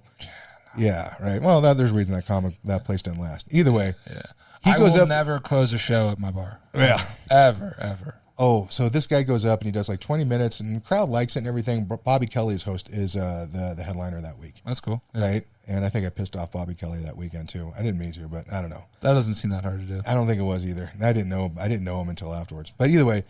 He goes, man, he gets up on there and he's like, yeah, that's our host, everybody. The fucking host that wants to pretend he's a comic. And he's getting the crowd laughing. I'm like, dude, you spent fucking the whole time talking about cocaine. What is this, 1985? Come on, man. And he's like giving him shit for doing a bit on like a hack premise like cocaine. And then he does 15 to 20 minutes on farts right afterwards. Yeah, sure. And I'm like, that's fucking hilarious because he does something even like a hackier premise. Sure. So I was like, you can't take fucking notes too seriously. Yeah. Listen to him, but Yeah. Man, this has been one of the best conversations that I've had in a long time. Not to give anything away from the other conversations I had, guys, but the best podcast is when I don't realize how much time has gone by. Yeah, what have we done? Like 2 hours. Hour and a half? 2 hours, Jesus Christ. Yeah. All right, shit. So well, we did it. We did it. 2 hour bonus. Let's I'll get because I got one little plug, guys. We've been talking about comedy this entire time, and you're like, Dave Harrison, I want to try being a comic. How can I do it? Do I take a class? I'm like, I'm not going to give you advice on that, but. If you go to the website, CO as in Colorado, COopenmics.com, you're going to find a list of all the mics that I'm currently aware of, from Fort Collins all the way to Colorado Springs, from Loveland to Boulder, and even some in Fountain, anywhere in Colorado, basically. I'll put your mic up on there because my opinion is, first of all, guys, if you have a mic and you want to be on the list, just hit me up. We don't have to be friends. We don't have to believe the same thing. I could absolutely fucking hate your comedy, which, by the way, there's some people I really don't like their comedy. It doesn't matter if they got a mic, they're doing the work, you're on the list, because the more mics you get a chance to do in front of different side of people, the better you get. And we all need really good comics. Like, we need fucking good comics. I'm tired. I've gotten to a certain point where I'm like, man, I don't want to be that bitter fucking open micer, because that's what I am right now. And I don't want to be that guy, because we know a couple of guys who fucking sat in that for way too long. Like that, and I don't want to be them. I want to be a working paid comic. That's what I'm working at right now. But if you go to CO Open Mics, you find the whole list. You can even click on the address, it'll take you to Google Maps and take you right there to it. Nice. Check it out. Call first or contact it, because I don't know, sometimes these mics fucking bail and I don't even know about it for like a month. Yeah, I mean, that happens all the time. Right. I mean, how many mics start and then a month or two later they stop? Yeah, exactly. So, but either way, go check it out and get started doing that. I know you got a lot of stuff to plug. I really only have one major thing, which is come see me at Western Sky. So it's Western Sky Bar and Tap Room, South Broadway in Englewood, Colorado. You can go to westernskybar.com, Western Sky Bar on Instagram. Those are the two places where we put up all of the events. We do something more or less. This is my only night off, which is why we did it on a Monday. Fair enough. I feel like I take it up your whole white night off. Man, it's all good. I'm happy to do it. This is always a good time. And so we do Jackbox game night every Tuesday at 7:00. We put all the Jackbox games up on the TVs so you can play along. Right. Wednesday I host trivia 7:00. Thursdays we do stand up at 8:00. We're gonna take September off because between Labor Day and High Plains and just I feel like I've kind of saturated the neighborhood with comedy. I'm getting the regulars, but I want some consistency. So we're gonna I don't know when this is coming out. We got a couple shows coming up in August. And then we got September off, but then we've got Adam Caden Holland booked October 13th. For those who can't, guys, come check him out. If he was on Shoot TV, you're a fan of the show, come see it. He's great. We're going to do our 1 year anniversary, actually, first week in November. And that Thursday, I'm going to roll out something I've been wanting to do for a long time. The South. So I've been calling it the South Broadway Comedy Show, mostly for SEO purposes and branding. We're going to roll out, so first week in November is our 1 year anniversary of the bar being open. And so that Thursday, we're going to do the South Broadway Variety Show. Nice. I've got a solo acoustic act opening. I've got Zach Moss doing a Hot 20 in the middle. Nice. Killer comic. And then I got a full band closing the show. How fucking good is Zach Moss? Incredible. One of the best comics in Colorado. Hands down. And he was one when, like, fucking, I remember going to Strange Grounds at 5 o'clock. Strange Grounds at 5 o'clock on Wednesday. In the summertime when the sun is up. It sucked. That was awful. Yeah, it was awful. That place was wild, though, man. That place was wild. Yeah, and you know what? I took a lot of chances and ate a lot of shit there. Yes, we all did. I liked it, man. I forgot about that open mic. That was a great open mic. I love that mic. Yeah. And then we do open mic Friday night. So like we were talking about, it's a mixed open mics. We have comics, we have musicians. I've had mind readers. I've had magicians. I had a ventriloquist once who was not very funny, but he was pretty good with the puppet. Right. Like he was good on the puppet side of stuff. His material is kind of lacking. Yeah. And then we do karaoke after the open mic. And then Saturday we do live music. Sunday we've been doing an open jam, second and fourth Sunday. It's mostly older white folks playing blues and jazz, although we did have... we've had a couple incredible people come in, and I'm going to be honest, some of those folks are amazing. A lot of them are really, really great. Dude, if it's like a bluegrass type thing, you can just hear some really cool shit. It's mostly blues and jazz for the most part. But yeah, it's cool, man. And then we've been doing just other stuff as well. You know, next week we're going to do a live Palette City comedy recording. We're going to do live at the bar. I'm not on it. It's just, you know, we just host it. And yeah, man. So yeah, Western Sky Bar across social media, westernskybar.com. Come see me. Guys, by the way, I'm just saying this because for a guy who used to manage bars for so many years and stuff, this is a fucking really cool place to hang out. Thanks, Even man. or not for the Thanks, show man. and stuff. Coming out in the back patio, the front patio, bring your friends. Dude, it's on the right side. If you're coming home south on Broadway, It's right there. it's right there. It's on your way. Yeah, we got 40 beer taps, which is a lot of beer taps. Yeah, so we got something. We got great cocktails. We got non-alcoholic stuff too. I got kombucha, non-alcoholic beer, and all kinds of stuff. Fun place to hang out. As a matter of fact, even on my meetup and the discussion groups, like I did it last week. I don't think it did anything, but I'm going to start doing like if I'm going to a particular mic, because it's disjointed Denver comedy. It's not just that thing wasn't made just for that open mic. It's anything basically that I'm doing. So the show that I'm booked on for Erdman in September, that's cool, yeah. I'm like, hey, here's a meetup. This is where I'm performing because that's cool. I'm just going to turn this into a mailing list. Yeah, it's awesome. But I'm like, if you're a comedy nerd and you want to know how the sausage is made, this is a good mic to go to because it's entertaining, because it's only 3 comics and 3 musicians. And when I saw your crowd, that's why I posted on there. I was like, if you're not booked on a show on a Friday night, I don't know why the fuck you're not down here. Sure, man. It makes me question your devotion to comedy. Yeah, but I mean that's a lot of people. If That was me too. Yeah, totally, man. And we've had a good turnout. I mean, you know, most weeks I get a pretty good group of comics. It's interesting. There's some weeks where I get more musicians than comics. There's some weeks where I've had almost all comics and very few musicians. So it kind of just depends on what's going on. But I like the variety of it. I like changing the energy up every couple acts, so it never gets stale. And you can get inspired from it, folks at different art Absolutely. form. I get inspired by musicians all the time. The one that inspired me the most profoundly in the past couple of years is Jenny wanted to go. Basically, this guy, engineer that she worked with, his girlfriend had tickets to go see Buddy Wakefield, who was a poet, down at Mercury Theater and stuff. Cool. And so they asked us if we wanted to go, and I'm like, fucking see a slam poet. Why don't I just go hang out on an open mic? It's got to be the same thing. Yeah.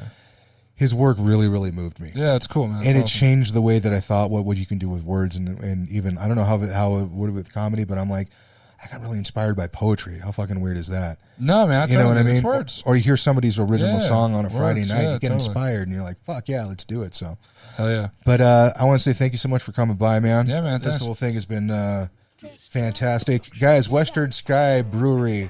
Check it out. Western Sky Bar. Western Sky Bar. Sorry, not a brewery. You're good. What social media they can find you on Facebook and all that other cool stuff? It's Harrison Garcia on the gram. Okay. On Facebook, Harrison Garcia Comedy on TikTok, if you fuck with TikTok. Nice. And then, just Western Sky Bar. Western Sky Bar on Instagram, Facebook, website, all of that. Come check it out. Find the new cool spot, man, so that way you can go to your friends and be like, dude, I know where the spot where to go. This is it, man. That's what we're trying to do. You're going to come here and you're going to see some awesome shit. Trust me. We're just going to go out on Friday night. Trust me. I'm like, all right, do it. So thanks for tuning in, guys. Signing off for DisJointed Podcast. I'm Dave Germain. And I'm Harrison Garcia. Thanks for having me, man. Y'all have a great week. Thanks.